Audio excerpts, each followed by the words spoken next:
Tonight, we are traveling back tens of millions of years to a time when Australia looked nothing like it does today. The center of the continent, now scorched by heat and dust, once lay buried beneath a vast inland sea, a sea that offered life but rarely mercy, an ocean where no ocean should exist, and where escape was almost impossible. This was not a brief flood, it was a long lived, shallow sea that spread slowly across the land and stayed for millions of years. Creatures born into this water did not migrate away when conditions changed. They couldn't. The pathways out were narrow, circulation was weak, and retreat became harder with every passing age. Today, Australia is one of the driest places on Earth, yet far inland, stone still holds the remains of marine animals, shells, teeth, and bones pressed into rock hundreds of miles from any modern shoreline.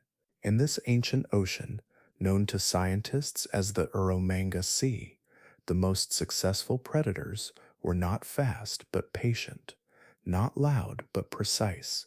They learned to strike without warning, in water where there was nowhere to flee. But why would an ocean move into the heart of a continent?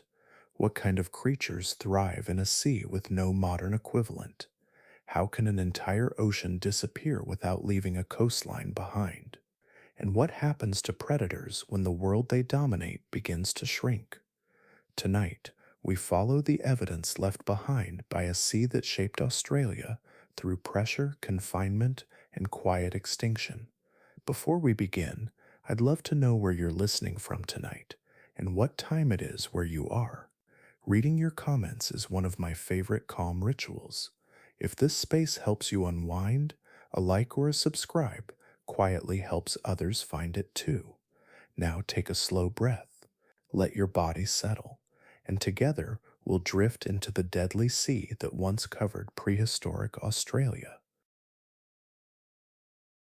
Long before the familiar outline of Australia hardened into the continent we recognize, the land existed in a gentler posture. The interior lay low and open, its surface shaped by slow subsidence and broad basins rather than sharp relief. Mountains were fewer and softer, worn down by ages of warmth and rain. Rivers moved lazily across wide plains, feeding shallow depressions that waited quietly for change. The continent sat closer to the equator than it does today, bathed in heat that kept ice far from the poles and allowed water to linger where it gathered. This warmth was not fleeting.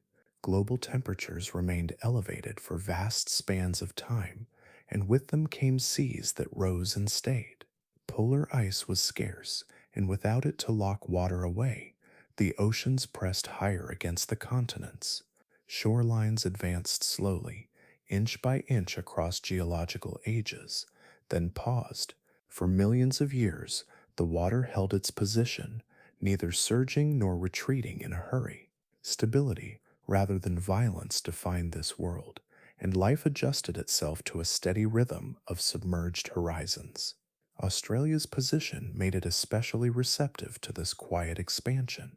Surrounded on multiple sides by rising seas, the continent offered no single fortified edge.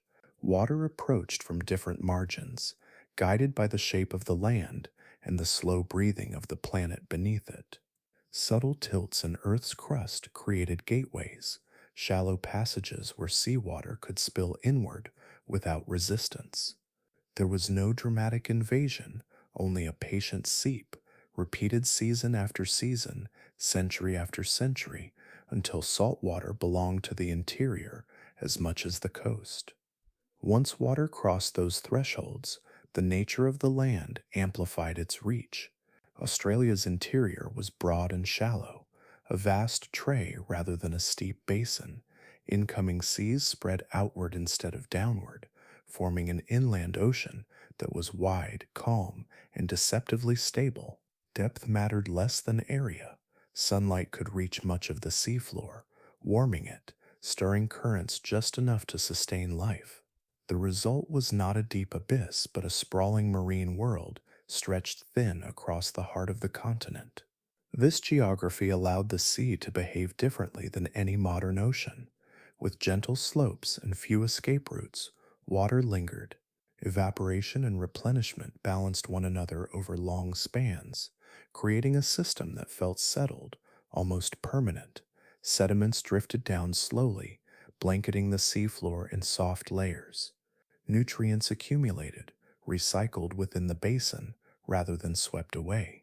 It was a place shaped by patience, where change arrived gradually enough to seem invisible while it worked. From these conditions emerged a sea with no modern parallel, not because it was extreme, but because it was allowed to endure. It existed at the meeting point of warmth, stability, and openness, held in place by the quiet cooperation of climate and stone. Nothing forced it into being, and nothing hurried it away.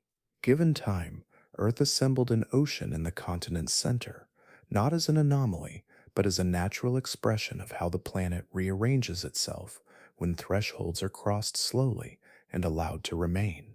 In that long stillness, the foundations were laid for everything that followed. Water, land, and time aligned without urgency, creating conditions that could last for ages. Only later would their balance begin to drift, leaving behind stone as its quiet record. Water does not behave the same everywhere it gathers. In open oceans, movement is constant and far reaching, driven by tides, temperature differences, and the slow turning of the planet itself. In this inland sea, motion was restrained. The land curved inward on several sides, shaping boundaries that softened waves and slowed exchange. Water entered more easily than it left, settling into a basin that felt calm on the surface, but increasingly complex beneath. Circulation existed, but it was muted. Currents moved lazily, guided less by global systems and more by local winds, evaporation, and gentle differences in salinity.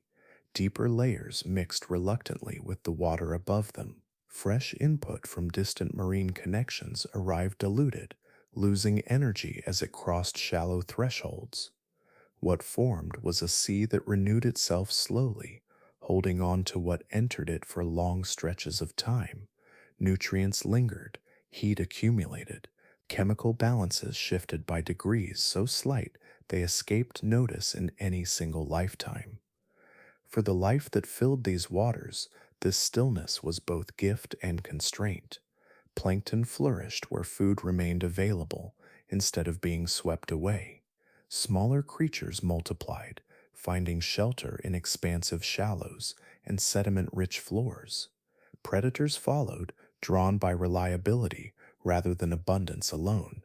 Energy moved through the system in tight loops, recycled again and again within the same boundaries.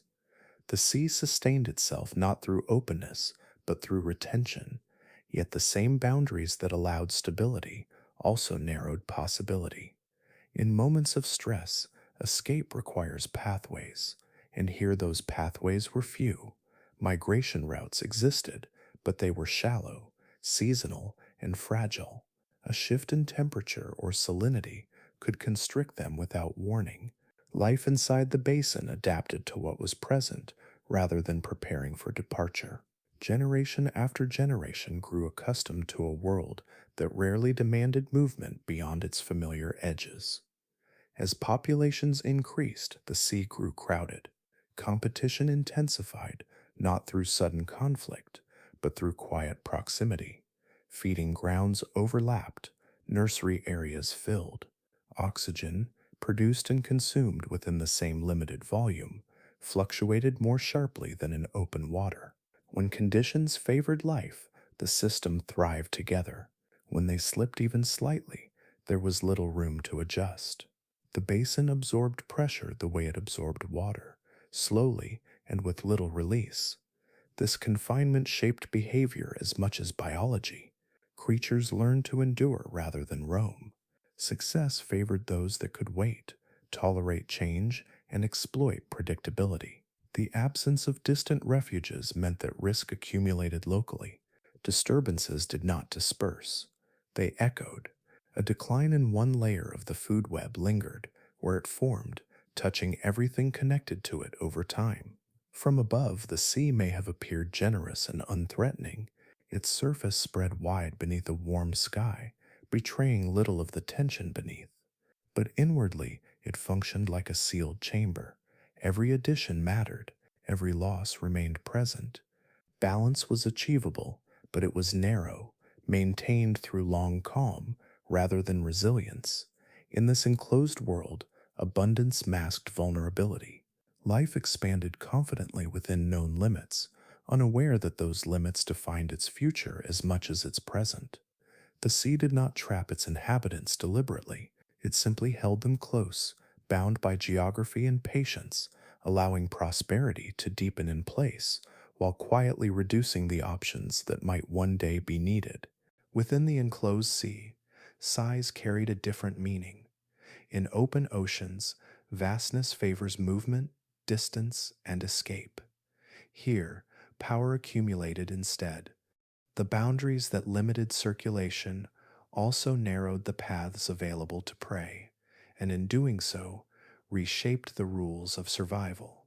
Food did not disperse widely across currents, it remained concentrated, cycling through the same space again and again, allowing larger bodies to be sustained without the need for constant travel. As prey multiplied in predictable zones, hunters followed patterns rather than migrations. Speed mattered less than control of space. A large body could occupy territory and wait. Energy spent moving was energy preserved. With fewer routes to flee, prey encounters became inevitable rather than accidental. Size allowed predators to dominate moments rather than chase them, conserving strength while the environment delivered opportunity.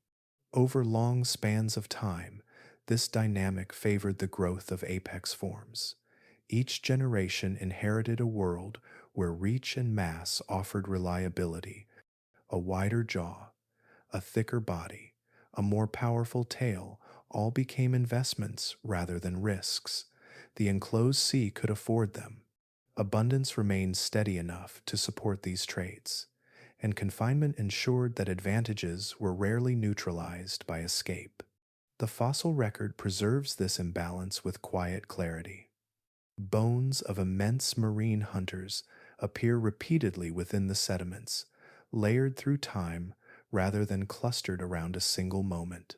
Teeth designed for crushing and slicing lie embedded in what were once shallow seabeds. Vertebrae reveal animals built to dominate space, not sprint through it.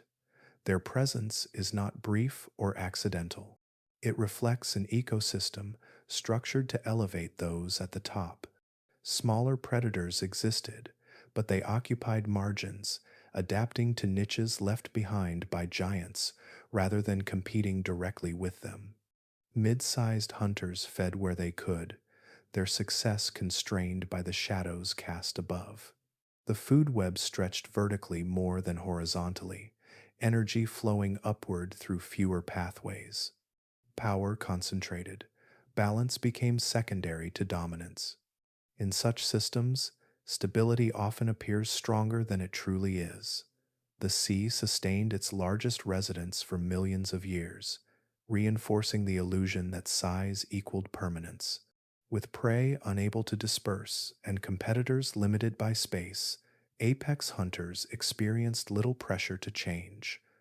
Their world rewarded consistency. Their designs endured without significant alteration, refined slowly through repetition rather than challenged by novelty. Yet this concentration carried a cost embedded deep within the system. When energy funnels toward the top, resilience thins elsewhere. Smaller changes ripple upward with amplified force.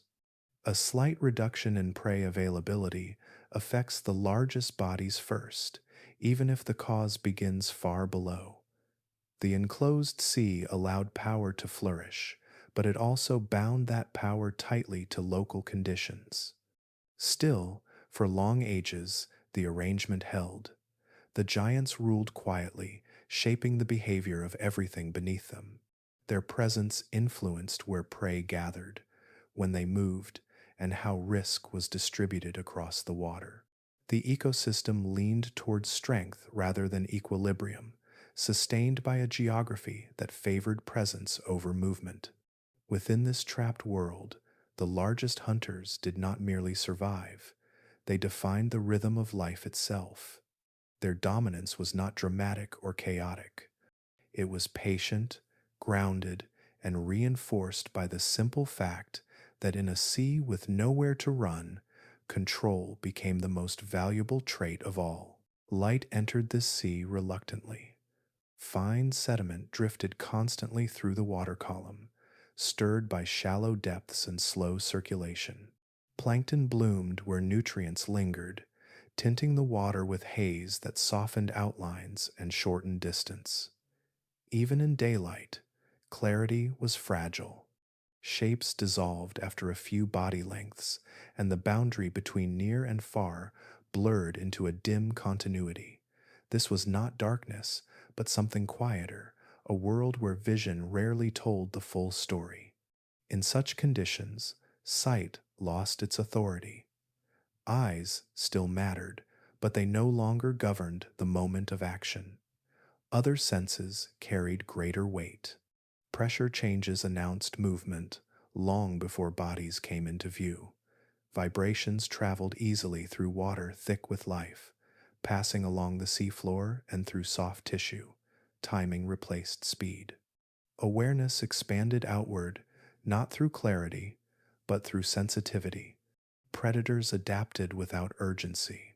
Rather than racing through open water, they learned the value of stillness. A large body could remain nearly motionless, letting the sea deliver information through subtle shifts. The faint disturbance of sediment, the distant pulse of fins, the tightening of space as prey passed unknowingly close. Movement became deliberate and minimal, conserving energy while attention spread wide. Ambush emerged not as a strategy of desperation, but as the most efficient use of the environment. Chasing required visibility and space, both in short supply. Waiting required only patience and trust in repetition. Prey followed familiar routes through feeding grounds and shelter zones, guided by habit rather than caution. The predators learned those paths over generations, aligning their bodies with the rhythms of the basin itself. The moment of attack was often brief and decisive. Distance closed quickly in water that offered little warning. A sudden surge displaced sediment in a dense cloud, erasing what little visibility existed. For prey, reaction time shortened to almost nothing. For predators, success depended on placement rather than pursuit. Jaws closed where escape routes had already narrowed. Over long stretches of time, these conditions shaped anatomy. Sensory systems tuned toward vibration and pressure grew more refined. Heads broadened to hold receptors that listened to the water as much as they saw it. Bodies thickened, built for controlled bursts rather than extended chases. Even teeth reflected the environment, formed to grip and hold rather than slice through fast-moving targets. This style of hunting influenced behavior across the ecosystem. Prey animals adapted by schooling tightly or hugging the seafloor, trading visibility for collective awareness. Some grew flatter, pressing close to sediment where outlines broke apart. Others relied on sudden stillness, hoping to dissolve into the background haze. Movement itself became a risk, measured carefully against hunger and exhaustion. Nothing in this system rewarded excess motion. Energy circulated slowly, and wasting it carried consequences. The sea favored those that could read its smallest signals and act only when the outcome was nearly certain. Over time, these traits hardened into instinct. Killing was not frantic or chaotic. It was precise, practiced, and integrated seamlessly into the environment that supported it. In this murky water, predation did not announce itself with spectacle. It arrived quietly, carried on vibrations and pressure that traveled ahead of teeth and muscle. Evolution followed the same path, favoring awareness over speed, patience over pursuit. Within this enclosed sea, survival belonged to those who understood that in blurred worlds, sensing mattered more than seeing, and waiting often proved more powerful than the chase. Movement defines survival long before danger appears. In open seas, migration provides relief, a way to thin, crowded waters and reconnect with distant habitats when conditions begin to strain. Within this enclosed basin, movement narrowed into habit. Pathways existed, but they were shallow, seasonal, and easily disrupted. Over time, life adjusted, not by leaving, but by staying, shaping its cycles around a geography that offered familiarity instead of freedom. As populations grew, the sea felt full. Prey species flourished in the same feeding grounds year after year, their numbers rising where nutrients lingered and predators followed predictable routes. Abundance became normal rather than exceptional. Without broad corridors to disperse into, groups clustered, overlapping in ways that tightened competition even during calm periods. What appeared stable on the surface relied on constant balance beneath. Reproduction followed the same constrained logic. Spawning occurred in limited zones where conditions remained favorable, often returning generation after generation to the same shallow nurseries.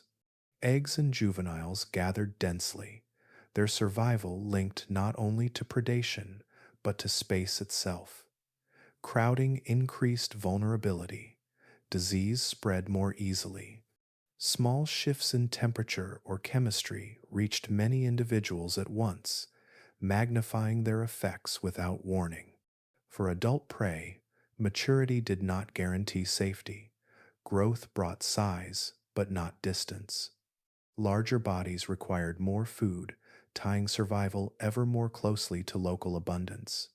When resources dipped briefly or competition intensified, there was little buffer. In open systems, stress could be absorbed through dispersal. Here, it accumulated. Each generation inherited not only the benefits of abundance, but its hidden pressures. Predators contributed quietly to this cycle. Their presence shaped where prey could gather and when they moved, compressing activity into narrow windows. Fear sharpened behavior, but it could not create new exits. Vigilance increased, while opportunity remained limited. The energy spent avoiding capture reduced the energy available for growth and reproduction, especially in crowded conditions where escape paths overlapped. This produced a subtle imbalance. High numbers gave the impression of security, yet resilience thinned beneath that density. A single disruption could echo widely, affecting many lives at once instead of dispersing across space. The same pathways that once delivered stability now transmitted stress with equal efficiency. In such systems, abundance without escape becomes a form of exposure rather than protection. Over long spans of time, these pressures reshaped life histories. Some species reproduced earlier, trading longevity for immediacy. Others invested heavily in fewer offspring, relying on timing rather than quantity. Every strategy carried risk because each remained bound to the same limited geography. Adaptation occurred within tight margins, refined but constrained. The sea itself reinforced this confinement. Shallow connections to the outside world shifted with sea level and sediment, sometimes narrowing imperceptibly over generations. What little flexibility existed could vanish gradually, unnoticed by those who depended on it. Life responded as it always does, by adjusting internally rather than departing externally. In this enclosed world, success depended on endurance rather than mobility. The system rewarded those who could function within density, tolerate pressure, and reproduce despite proximity. Yet this success carried a quiet vulnerability. When prey cannot leave, survival becomes a local negotiation rather than a regional one. Balance must be maintained continuously because there is nowhere else to go. Over time, the sea filled not only with life, but with the weight of that dependence, holding its inhabitants close while steadily narrowing the space in which their future could unfold. For a long time, everything worked. The enclosed sea settled into a rhythm that repeated itself with remarkable consistency. Warmth arrived each year without surprise. Nutrients circulated slowly but reliably. Life filled every layer, from the sunlit shallows to the quieter depths below. The system did not rush and it did not strain. It endured by remaining largely the same. Generations passed within familiar boundaries. Predators shaped prey, prey shaped predators, and the balance held because neither side needed to reinvent itself. Energy flowed upward through the food web in stable patterns, recycled again and again within the basin. Even change moved at a measured pace, stretched across spans long enough to be absorbed without disruption. To the life within it, the sea felt dependable. This persistence allowed complexity to grow. Relationships between species became finely tuned, reproduction synchronized with seasons that rarely failed. Migration, limited though it was, followed predictable windows. The sea offered consistency rather than variety, and life responded by refining itself within those constraints. Traits that fit endured, while extremes were softened by time. Such systems appear strong because they last. Millions of years passed without collapse, reinforcing the impression of permanence. The very longevity of the sea became part of its identity, a quiet reassurance written into every successful generation. Nothing in the day-to-day experience of its inhabitants suggested fragility. The water continued to support abundance, and abundance continued to reinforce order. Yet stability is not the same as flexibility. Beneath the calm surface, the system depended on a narrow range of conditions remaining intact. Temperature, salinity, circulation, and chemistry all balanced within tolerances that were rarely tested. The enclosed nature of the sea, which once protected it from sudden disruption, also limited its ability to release stress. Small changes did not disperse outward, they accumulated inward. Over time, the difference between persistence and resilience began to matter. Long-lived systems often drift toward specialization. Life becomes efficient within known parameters, but less prepared for variation. The sea rewarded continuity, and in doing so, discouraged redundancy. When balance held, this focus was invisible. When balance shifted slightly, the effects lingered. No single moment marked the beginning of decline. The system did not fracture or lurch. It simply became less forgiving. Minor fluctuations carried greater consequences than before. Recovery took longer. Margins narrowed. What once felt like a generous range of conditions quietly compressed into something more exacting. Because the change was gradual, it was easy to miss. Generations adapted locally, adjusting behavior and timing without altering the foundation beneath them. The sea still provided, but with less surplus. Predators continued to rule, but their dominance rested on thinner support. Prey still gathered, but with less room to absorb loss. This is how long-lived ecosystems often unravel, not through sudden failure, but through accumulated dependence on consistency. The same processes that sustain life over great spans can reduce its capacity to respond when circumstances drift. The enclosed sea had mastered endurance, yet endurance came at the cost of adaptability. From within, Nothing appeared broken. The water still spread wide. The food web still functioned. Life still filled the basin. But the system had begun to rely too heavily on the assumption that tomorrow would resemble yesterday. In deep time, that assumption is never guaranteed. The sea remained a success by every visible measure, right up until it was not. Its decline did not announce itself. It unfolded quietly, embedded within the very stability that had once allowed it to thrive, demonstrating that longevity alone does not confer safety and that even the most persistent systems can fail without spectacle. Change rarely announces itself in enclosed worlds. It arrives as adjustment rather than disruption, woven into patterns that appear familiar enough to be trusted. In this inland sea, the first shifts were subtle, expressed through the quiet mathematics of climate. Rainfall patterns softened and wandered. Seasons leaned slightly longer toward dryness. Evaporation increased by small, cumulative degrees, drawing more water upward into warm air before it could return. These changes did not empty the sea.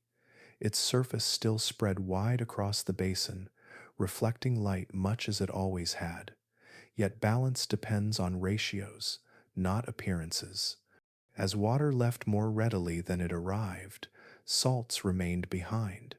Each cycle of evaporation concentrated them further.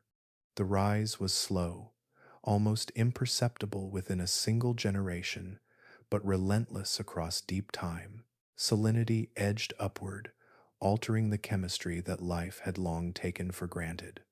Some organisms tolerated this shift easily. Others adjusted their internal balance, expending more energy to maintain stability. A few found advantage in conditions that challenged their neighbors. None of these responses seemed unusual on their own. The ecosystem continued to function, absorbing difference without outward strain. Adaptation occurred quietly, scattered across species and habitats like small corrections in posture. Alongside salinity, oxygen followed a more erratic path. Warm water holds less gas than cool, and the sea had grown warmer over long spans.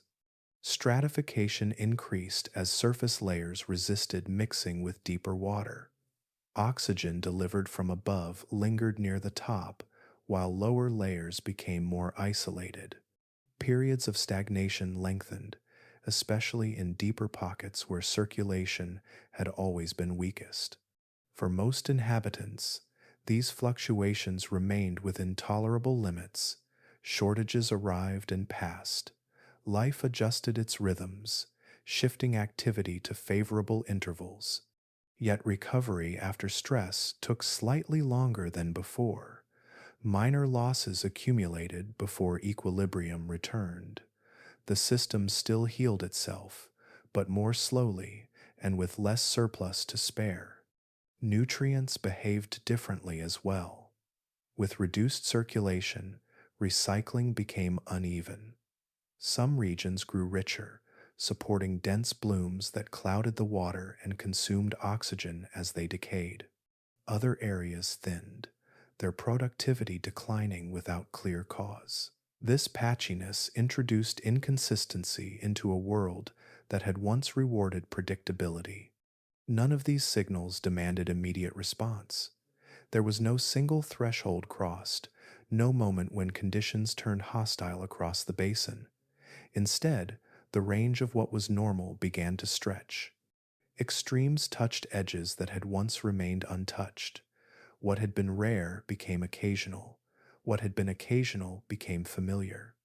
Life continued, shaped by its long success. Predators still fed, prey still reproduced, the sea still appeared generous. Yet beneath that appearance, tolerance replaced abundance as the governing principle. Survival leaned more heavily on endurance than before. Margins narrowed subtly, without ceremony. Because these shifts unfolded gradually, they were easy to overlook. No memory passed down through generations could mark the difference between then and now. Each cohort experienced only its own conditions, adapting locally without reference to earlier baselines. The sea changed, but always within the frame of what life had already learned to accept. In this way, early warning signs remained diffuse rather than dramatic. Salinity rose without sharp boundaries. Oxygen fluctuated without persistent collapse. Productivity shifted without total loss. The system still worked, yet it worked differently than it once had. Stability gave way to variability, quietly rearranging the pressures that governed survival. The inland sea did not fail in this moment. It adjusted, but the adjustments themselves became part of the story, altering the foundation on which millions of years of balance had rested. Change had begun its slow work, not as an event, but as a direction, guiding the ecosystem toward conditions it had never needed to face before. The retreat began without spectacle. From one season to the next, the sea still arrived at familiar edges, brushing the same low slopes and shallow shelves. Day to day, nothing appeared lost. Waves continued their quiet work, and the surface still stretched wide beneath the sky. Yet beneath this steadiness, the balance had shifted. Water left the basin a little more easily than before, and returned a little less completely. Evaporation claimed its share year after year, and replenishment no longer matched it. The difference was too small to notice in a lifetime, but unmistakable across deep time. Shorelines paused, then edged backward. Where water once lingered after storms, it now withdrew sooner.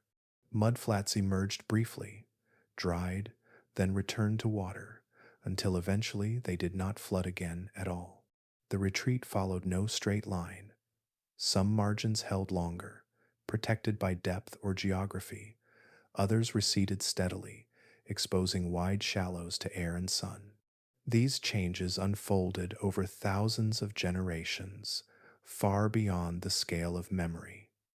For the life within the sea, the world felt continuous even as it slowly contracted. Familiar places remained, but their boundaries crept inward.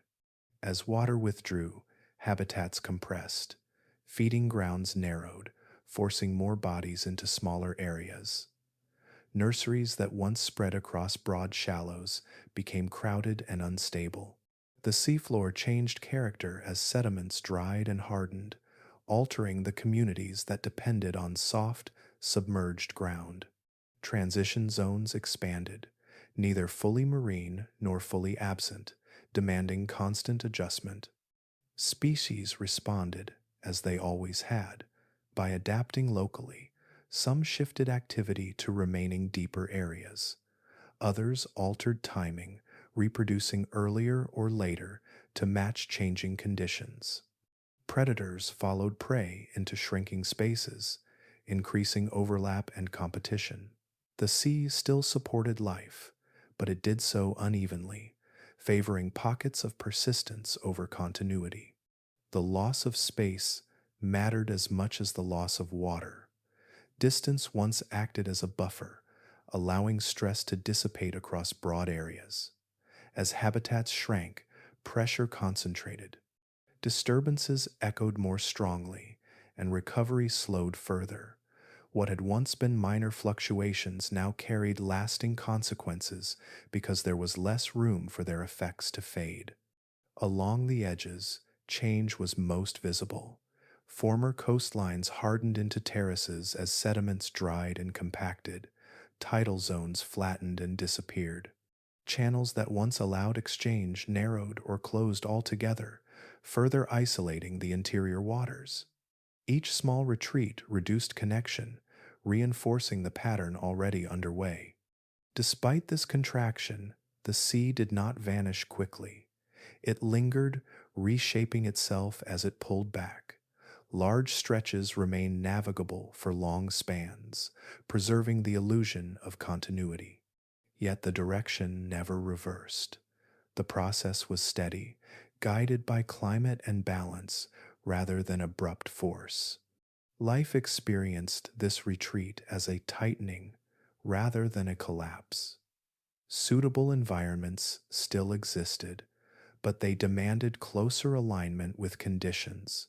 Flexibility became increasingly valuable, though it was harder to achieve within confined space. The system held together through adjustment, even as its total capacity declined. Over immense spans of time, the inland sea grew smaller, not in sudden absence, but through accumulated absence. Each generation lived within slightly reduced boundaries, unaware of how broad the basin had once been. The water continued to pull back, not as a wave of loss, but as a long exhale, steadily surrendering ground while leaving behind a transformed world that still, for a time, carried the memory of an ocean. The first signs of strain appeared where energy demands were greatest. Large bodies require steady intake, not occasionally, but continuously. In the enclosed sea, apex predators had long been sustained by abundance and predictability. As the water retreated and habitats narrowed, that reliability thinned. The change was subtle, but it touched the largest hunters before it reached anyone else. Prey did not vanish all at once. Their numbers eased downward through compression rather than collapse. Crowded spaces intensified competition among them, and small losses accumulated quietly. For animals lower in the food web, flexibility remained possible. Diets shifted, behaviors adjusted. For apex predators, options were fewer. Their size anchored them to high intake levels that could not easily bend. Each successful hunt now carried more weight. Missed opportunities lingered longer. The energy stored in muscle and mass was expended faster than it could be replenished. Large hunters still ruled encounters, but their margins narrowed. Dominance continued, yet it demanded greater effort from bodies designed for certainty rather than scarcity. As prey populations declined unevenly, hunting grounds grew less reliable. Formerly rich zones produced fewer encounters. Predators expanded their ranges within the shrinking sea, overlapping more frequently with one another. Competition increased, not through open conflict, but through shared dependence on diminishing returns. The system still functioned, but it demanded more from those at the top. Reproduction felt the pressure next. Large animals reproduce slowly by necessity, investing heavily in each generation. When energy budgets tighten, reproduction becomes cautious. Fewer offspring are raised successfully. Intervals lengthen. These changes unfold gradually, visible only across long spans. The population remains present, but its renewal weakens quietly. The fossil record captures this transition with remarkable restraint. Layers that once yielded frequent remains of massive hunters begin to thin.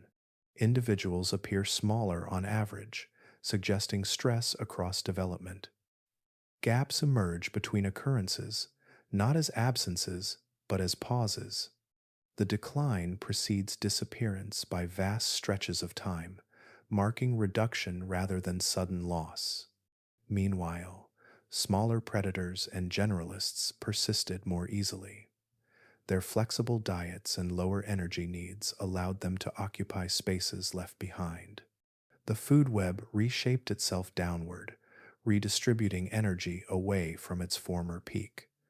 This shift did not erase apex hunters immediately. It simply undermined the conditions that had once elevated them so reliably. From within the ecosystem, the change remained gradual. The sea still held large hunters, and their presence continued to shape behavior around them. Yet the balance had shifted. Each generation faced a slightly narrower margin than the last. Survival leaned more heavily on circumstance than dominance alone. Over time, the largest forms became signals rather than constants.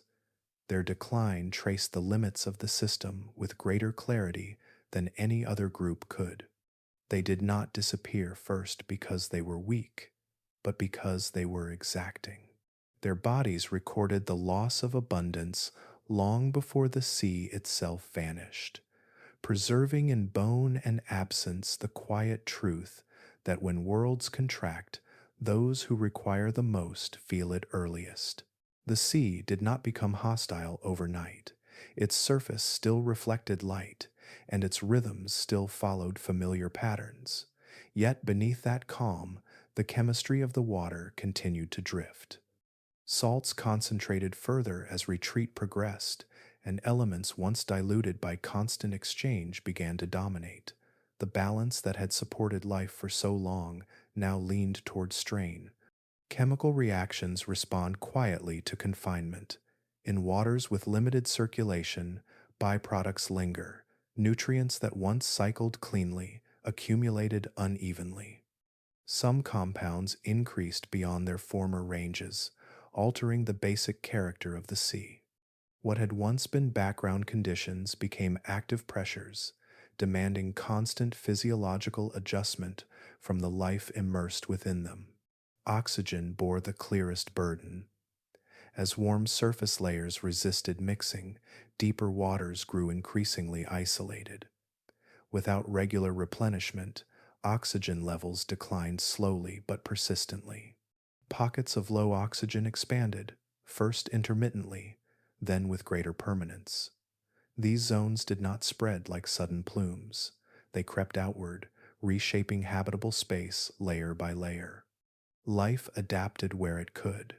Many species shifted upward, clustering closer to the surface where oxygen remained more reliable. Others reduced activity, conserving energy to endure longer intervals of scarcity. Some altered their metabolism, tolerating conditions that would once have been marginal. These strategies allowed survival, but they came at a cost, narrowing behavior and limiting growth. As oxygen thinned, decay accelerated its own effects. Organic matter settling into deeper layers consumed what little oxygen remained, reinforcing stagnation. Feedback loops formed quietly. Productivity above fed stress below, and stress below altered conditions above. The sea still functioned, but with growing inefficiency, expending more energy simply to maintain processes that had once been effortless. Predators felt these changes through prey behavior long before they felt them directly. Animals avoided low oxygen zones, compressing activity into narrower vertical bands. Hunting grounds overlapped more intensely. Encounters increased, but so did exhaustion. The water demanded more effort for the same return, stretching energy budgets thinner with each cycle. Reproduction became increasingly sensitive. Eggs and larvae proved especially vulnerable to chemical imbalance, their early development tied closely to precise conditions.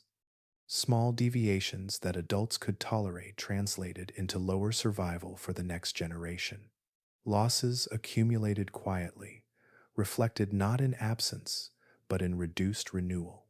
The sea had not turned poisonous in the dramatic sense. It remained livable, but less forgiving. Thresholds tightened. The range of tolerable conditions narrowed, and excursions beyond them lasted longer. Life persisted within shrinking windows, adapting constantly without fully escaping pressure. What once sustained it now required negotiation. Through all of this, the transition remained gradual.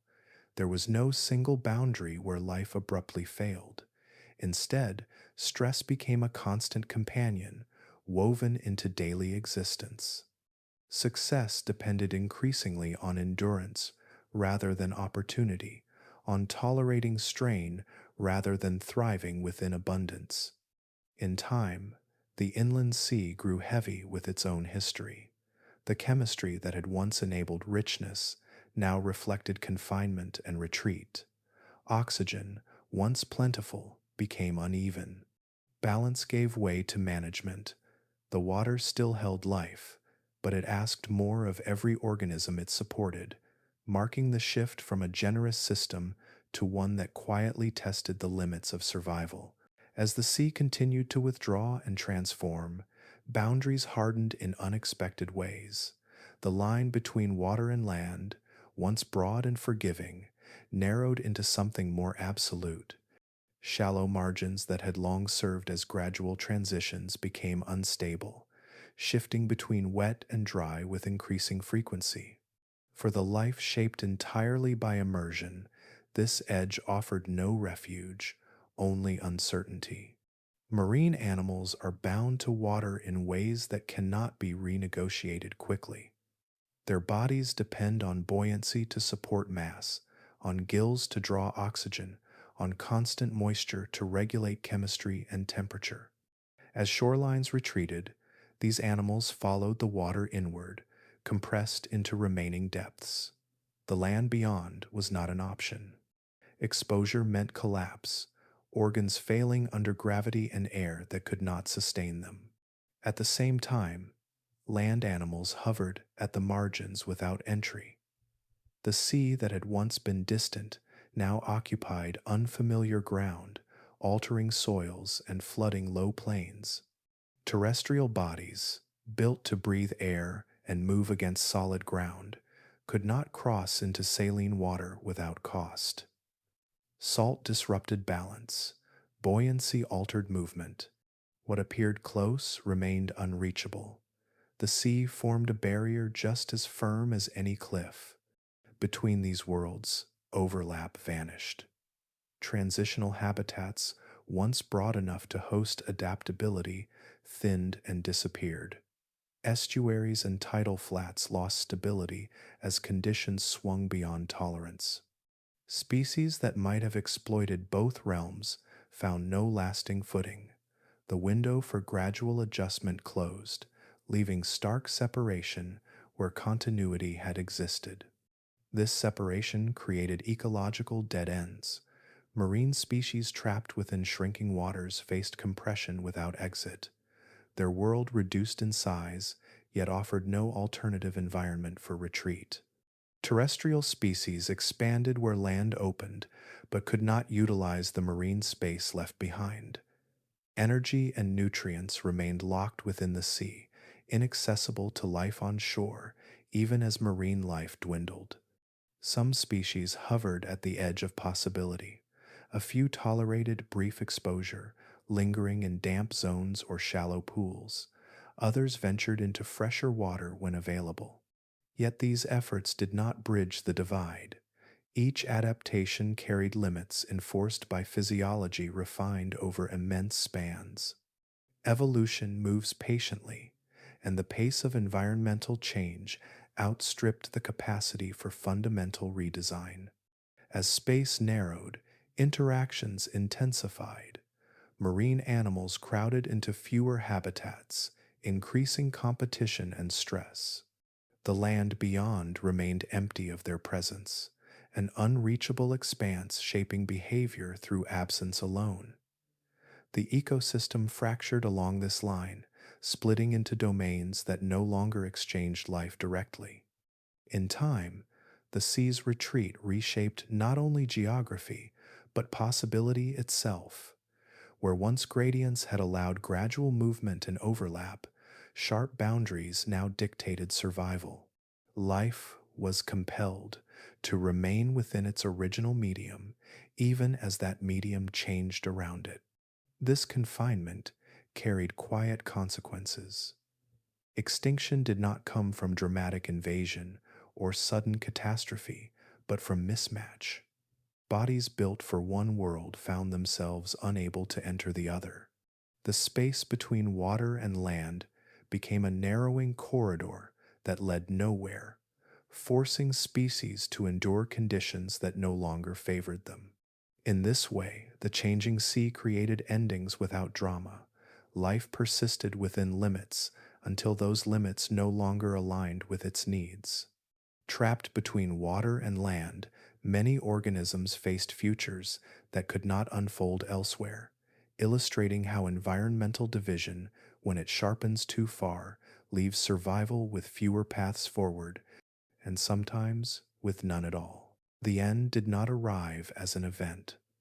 There was no sudden rupture in the landscape, no moment when the sea shattered into chaos. Instead, the inland world continued, altered but intact, carrying life forward even as its capacity slowly diminished. The collapse unfolded in increments too small to notice within a lifetime, woven into ordinary survival.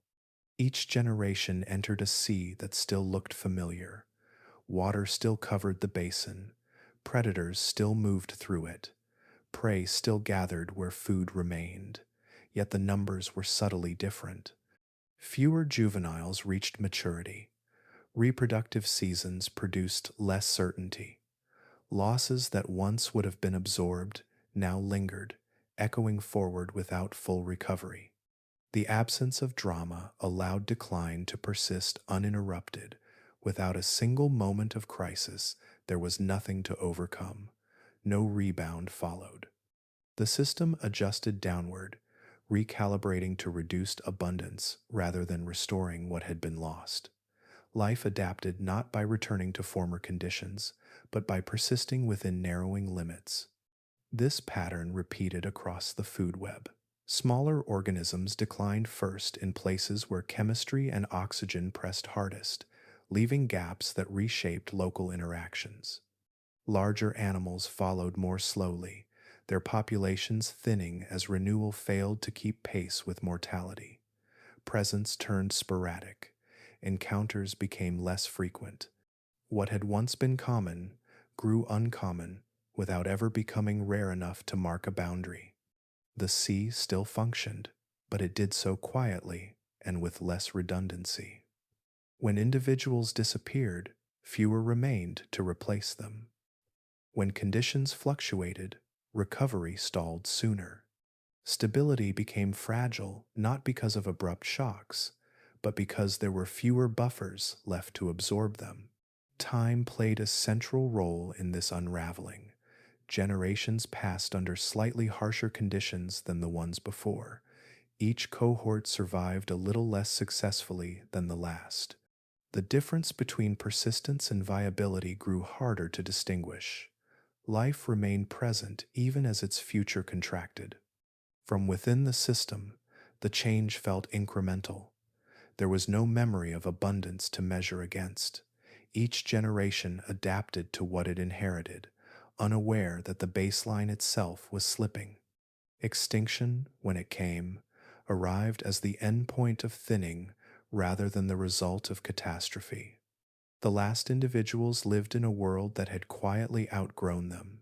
The fossil record reflects this with restraint. There are no sharp boundaries etched into stone, no single layer that marks an ending. Instead, remains appear less often. The record thins the way populations did, with gaps that lengthen gradually over time. Presence fades before absence becomes complete. This is how quiet collapses leave their mark. They trade spectacle for persistence, exchanging drama for duration. The inland sea did not kill its inhabitants in a single chapter.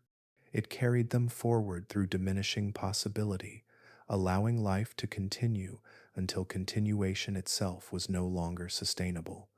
In the end, the collapse belonged to process rather than moment. Fewer survivors each generation slowly became too few. The sea remained calm, the land unchanged in outline, and the world moved on without acknowledging what had ended. What vanished did so gently, leaving behind silence rather than ruin, and teaching that the most complete endings often arrive without ever announcing themselves at all. As the sea continued its quiet contraction, the largest hunters did not vanish all at once. They lingered, not because they were spared, but because their dominance had long been shaped by endurance. Apex species often persist longer than the systems that sustain them, carried forward by size, experience, and the ability to exploit what remains when abundance fades. In a narrowing world, their advantages still mattered. Large predators could range across broader portions of the shrinking basin, covering distances that smaller hunters could not. They could endure longer intervals between successful hunts, drawing on reserves built during better times. When prey grew scarce and scattered, these traits delayed disappearance, allowing the last giants to continue where others had already faded. Yet lingering is not the same as thriving. As populations thinned, isolation set in, individuals encountered one another less frequently, and breeding pools narrowed. The same confinement that once concentrated life now fractured it into pockets. Genetic exchange slowed, lineages turned inward, shaped increasingly by inheritance from a small and shrinking group. Inbreeding did not announce itself visibly at first. Subtle vulnerabilities accumulated, reflected in reduced resilience rather than sudden failure. Developmental anomalies increased slightly. Disease carried heavier consequences. Traits once buffered by diversity became liabilities when conditions shifted even modestly. Survival remained possible, but it demanded greater precision from bodies already stretched thin. The sea offered no relief from this isolation. Pathways that once connected populations had closed or become unreliable long before. Remaining habitats were separated by stretches of water that no longer supported regular movement. Apex predators continued to occupy their territories, but those territories now bordered absence rather than abundance. The fossil record captures this narrowing with quiet clarity. Remains of the largest hunters appear in fewer locations, clustered within the last stable refuges of the sea. Their distribution contracts geographically even before it fades temporally. Bones record bodies that reached maturity, but often with signs of stress etched into growth patterns. Size remains impressive, yet variation declines, reflecting reduced genetic breadth. Younger individuals appear less frequently, suggesting that renewal struggled to keep pace with loss. The population did not crash. It thinned, generation by generation, leaving behind a trail of presence that grows increasingly faint. Each fossil marks survival under constraint rather than success within balance. As prey communities simplified, the role of apex predators changed with them. They became less influential architects of the ecosystem and more relics within it, persisting through habit and biology rather than ecological necessity. Their hunting shaped fewer lives. Their absence, when it came, altered little beyond confirming what had already shifted. These final predators lived in a world reduced to fragments of its former scale. The sea still held water, life still moved within it. Yet the network that once sustained complexity had tightened to the point where continuation relied on chance as much as design. Apex species remained until the margins could no longer support even their endurance. Their persistence did not signal resilience of the system, only the inertia of evolution. When they finally disappeared, it was not dramatic.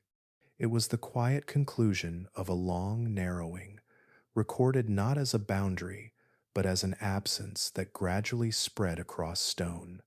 In the end, the last predators stood as witnesses to contraction rather than rulers of abundance. Their lingering presence traced the final shape of the sea, revealing a world that had grown smaller, more isolated, and less forgiving long before it fully let them go. There comes a point when gradual strain crosses into outright limitation. In this sea, salinity continued its slow rise, no longer hovering near tolerable margins, but pressing firmly against physiological limits. Water that once supported balance now demanded constant correction from every cell. The effort required simply to remain alive increased beyond what many organisms could sustain over long periods. The smallest forms felt this first, though they left the faintest trace. Microscopic producers, The foundation of the food web proved sensitive to chemical stress. Some populations declined, others shifted composition, favoring forms less efficient at transferring energy upward. Productivity faltered unevenly, not as total loss, but as weakening output. The sea still produced life, yet with less reliability and less nutritional depth. As this base thinned, the effects traveled upward. Small grazers struggled to find consistent food. Their numbers wavered, then declined, creating gaps that spread across feeding relationships. Species that once overlapped in abundance now competed for shrinking resources. Energy transfer slowed. What entered the system no longer moved through it with ease. Mid-level predators adjusted by broadening diets and ranges, but options narrowed as conditions worsened. Increased salinity strained reproduction and growth, shortening lifespans and reducing juvenile survival. The web began to unravel not through sudden severing, but through loosening connections that no longer held tension. Oxygen stress compounded these changes. Low oxygen zones expanded further, overlapping with areas of rising salinity. Habitable space shrank vertically as well as horizontally. Organisms crowded into narrow bands where conditions remained marginally acceptable.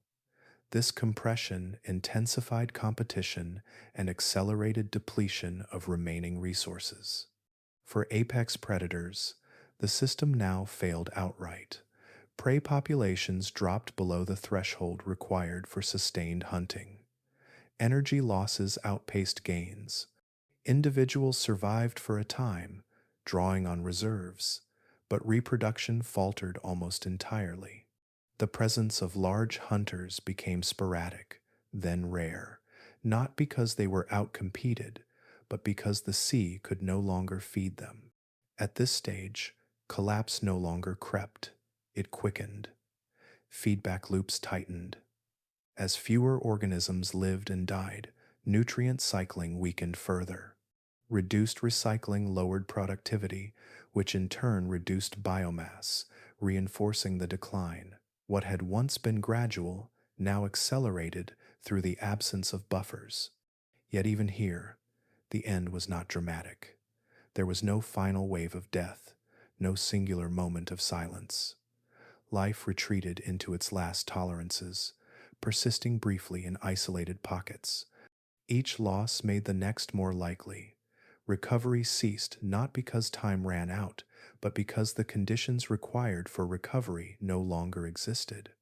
Eventually, the sea crossed a boundary that could not be negotiated. Salinity exceeded what most remaining organisms could regulate. Reproduction failed outright. Juveniles did not survive to replace adults.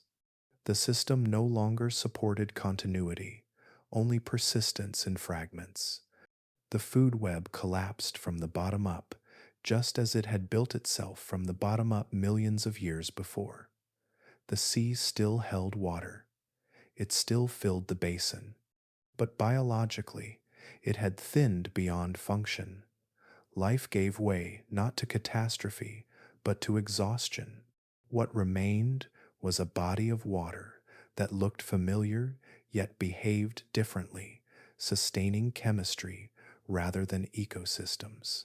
Collapse arrived not as destruction, but as completion, the final stage of a long process in which endurance was finally overtaken by limits, and the sea could no longer carry the life that had once defined it. What remained of the sea was no longer an ocean in the way it had once been. It existed now as a scattering of shallow waters, spread thin across the basin like reflections that linger after a shape has moved on. Depth was rare. The remaining water rested close to the surface, warming quickly beneath the sun and cooling just as easily beneath night air. These last waters changed rapidly, responding to every shift in weather and season. Evaporation became the dominant force. With little depth to buffer heat, water lifted steadily into the atmosphere. Each cycle removed volume without replacement, leaving salts and minerals behind. Replenishment arrived sporadically, too light and inconsistent to restore what had been lost. The balance that once allowed persistence no longer held, and the direction of change became unmistakable. As levels dropped, the remaining waters fractured into isolated pockets. Channels that once connected them dried into flats and crusted sediments. Movement between refuges ceased. Each remnant became its own contained environment, governed by local conditions rather than any shared system. Life that had endured earlier phases found itself partitioned into shrinking worlds with no exchange between them. Within these shallows, conditions shifted constantly. Salinity fluctuated sharply as evaporation concentrated what remained. Temperatures swung between extremes. Oxygen levels rose and fell with wind, heat, and the decay of organic matter. Survival depended on tolerance rather than stability, and even tolerance had limits. Some organisms lingered briefly, adapted to harsh variability. They endured through dormancy or brief life cycles, completing reproduction within narrow windows. Others disappeared quietly as conditions crossed thresholds that could no longer be adjusted to. The water continued to exist, but its capacity to carry life diminished with each retreat. The seafloor began to re-emerge, not as a coastline, but as exposed sediment that had never felt air before. Minerals crystallized on the surface, fine layers hardened into pale crusts. Traces of shells and organic matter remained embedded, marking where life had once passed through water now absent. The land reclaimed space slowly, without ceremony. From above, the basin no longer read as marine. Patches of water reflected light unevenly, separated by wide expanses of drying ground. The memory of continuity vanished from the surface, even as the geology beneath still held its record. What remained was no longer an oceanic presence, but a series of lingering impressions. Evaporation continued its quiet work, season after season. Each year removed a little more. Without depth, the last waters could not resist. They shrank inward, pulled tight against their own boundaries, until even the shallowest pools failed to persist. Where water vanished, salts remained, locked into the ground that would soon dominate the landscape. The sea did not depart dramatically. It thinned until it could no longer support itself as a connected body. What vanished did so through exposure rather than removal, lifted into the air molecule by molecule. The retreat was complete not when the last organism disappeared, but when water itself could no longer remain. In time, only stone and sediment testified to what had existed. The ocean withdrew not just from the land, but from living memory, leaving no shoreline to follow and no basin to recognize. Its presence survived only as layered rock and altered ground, holding the quiet imprint of a sea that once filled the continent and then, without haste or witness, faded entirely into the deeper memory of Earth. With the water gone, the land moved in quietly. What had once been seafloor lay exposed beneath open sky, carrying no memory of waves or tides in its shape.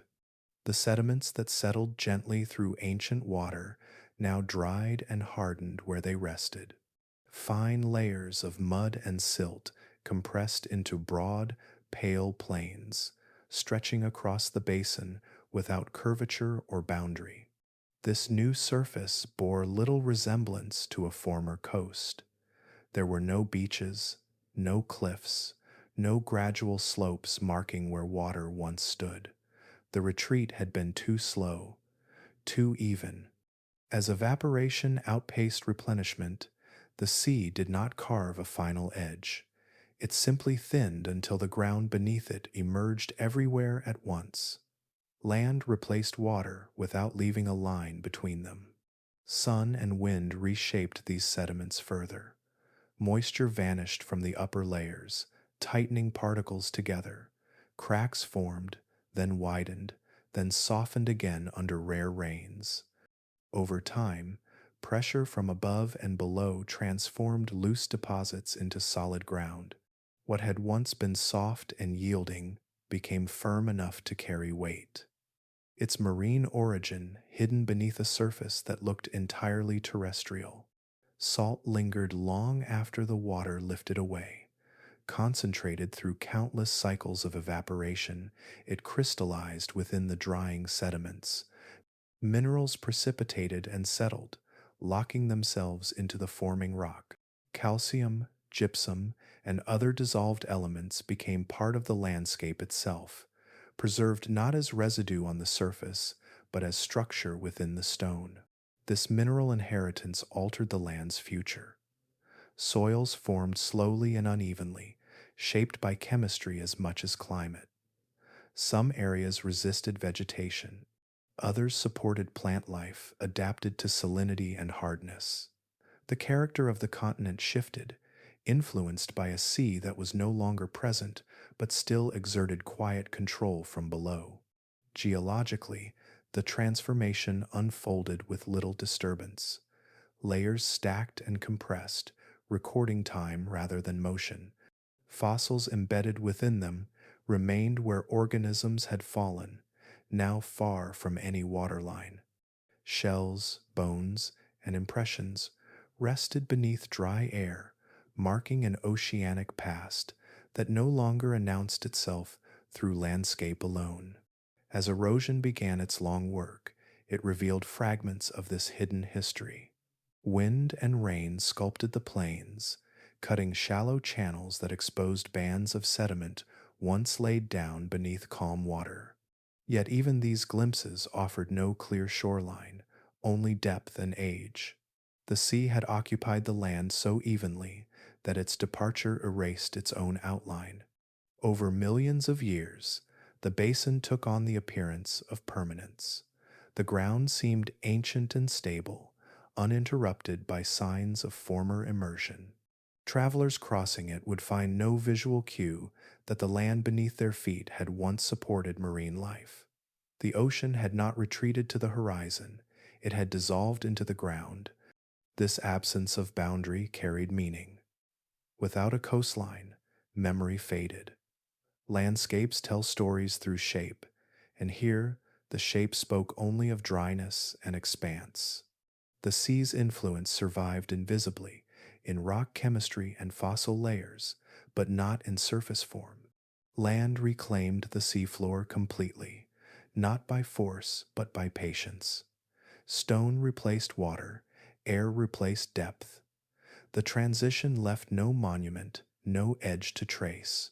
What remained was a continent reshaped from within, carrying the quiet imprint of an ocean that had filled it entirely and then, without leaving a mark on the horizon, surrendered everything back to land.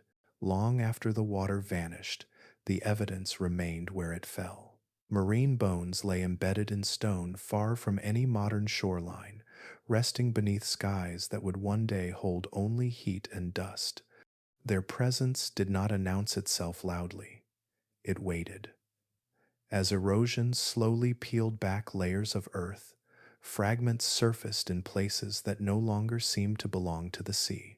These fossils appear impossible only when time is ignored. Shells emerge from desert rock. Teeth shaped for saltwater hunting are found beneath dry plains. Skeletons of marine animals rest beneath ground that has not known waves for millions of years. Their stillness preserves a record that no longer matches the surface world, a quiet contradiction written into stone. The reason they remain is simple and patient. When organisms died in the ancient sea, their bodies settled into soft sediment. Mud, silt, and fine mineral particles buried them gently, shielding bone and shell from destruction. Over time, pressure transformed these sediments into rock, locking remains in place exactly where they had lived and fallen. When the sea withdrew, it did not disturb this archive. It left it sealed beneath the land that replaced it.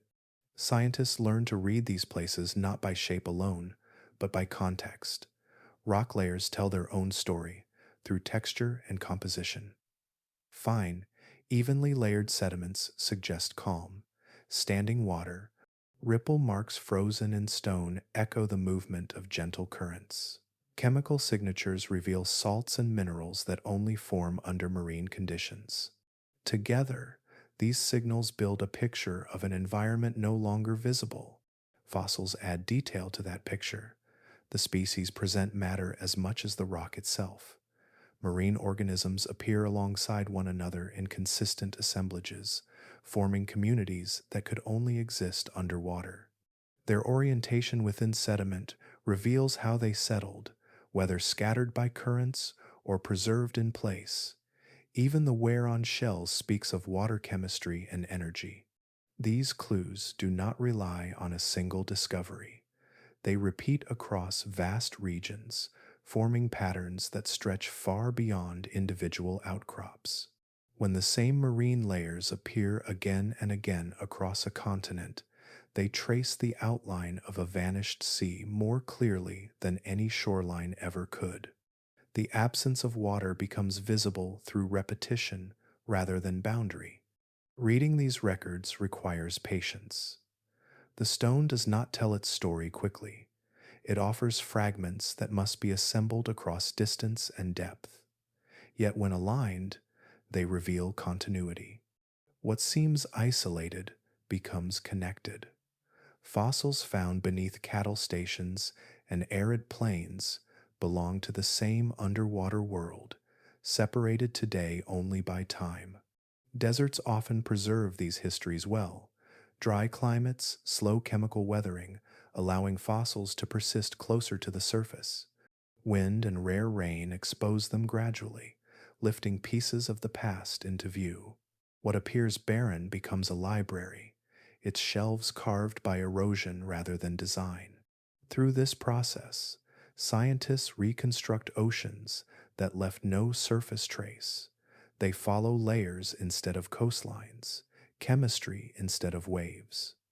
The work is less about finding spectacle and more about recognizing consistency. Each bone, each grain of marine sediment reinforces the same conclusion. Water once filled this land completely. Fossils in impossible places do not challenge reality. They expand it. They remind us that landscapes are temporary arrangements, shaped and reshaped beyond human memory. Stone retains what the surface forgets. Through it, vanished seas speak softly, preserving the story of worlds that existed fully, endured quietly, and then withdrew without leaving a visible edge behind. With the sea gone, Australia entered a different rhythm of time. What followed was not an abrupt shift, but a long drying that unfolded over millions of years. Moisture patterns changed gradually as open water no longer moderated temperature or fed inland air. Rainfall thinned, seasons sharpened. The interior that had once rested beneath water began to harden beneath sun and wind. Evaporation continued its quiet work, drawing what little surface moisture remained back into the sky.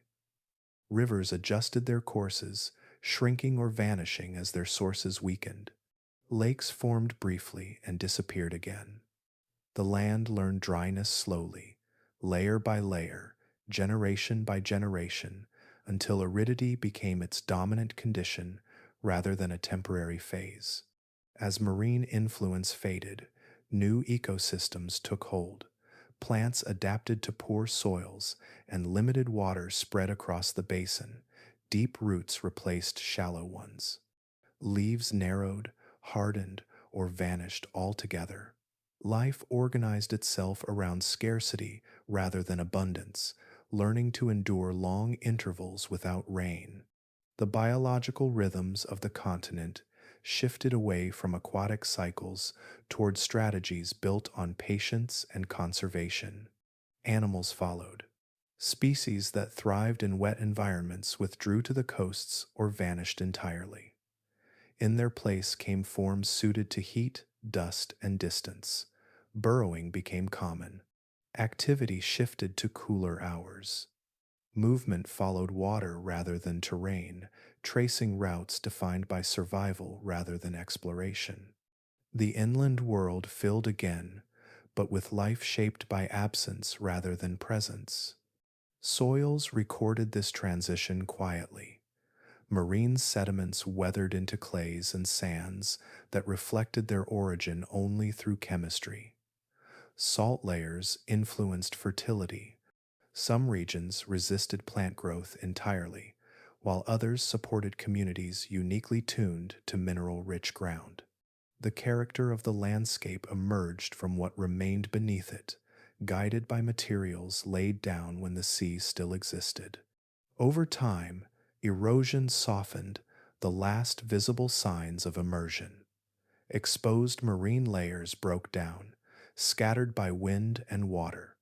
Fossils remained, but they were buried again and again, revealed only briefly before returning to silence. The surface told a new story, one of dryness and space, unmarked by waves or tides. Memory depends on shape, and the shape of the land no longer spoke of water. Without coastlines or basins to suggest it, the idea of an inland sea faded completely from the visible world. Mountains did not ring its former extent. Valleys did not trace its retreat. The transformation had been too even, too thorough. What remained was influence without reminder. Climate patterns still bore the consequences of ancient positioning. Soil chemistry still reflected marine inheritance.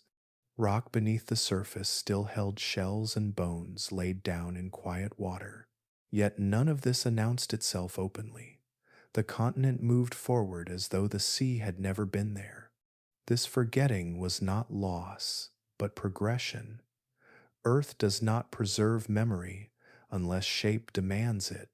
When forms vanish, stories sink below awareness, carried only by stone.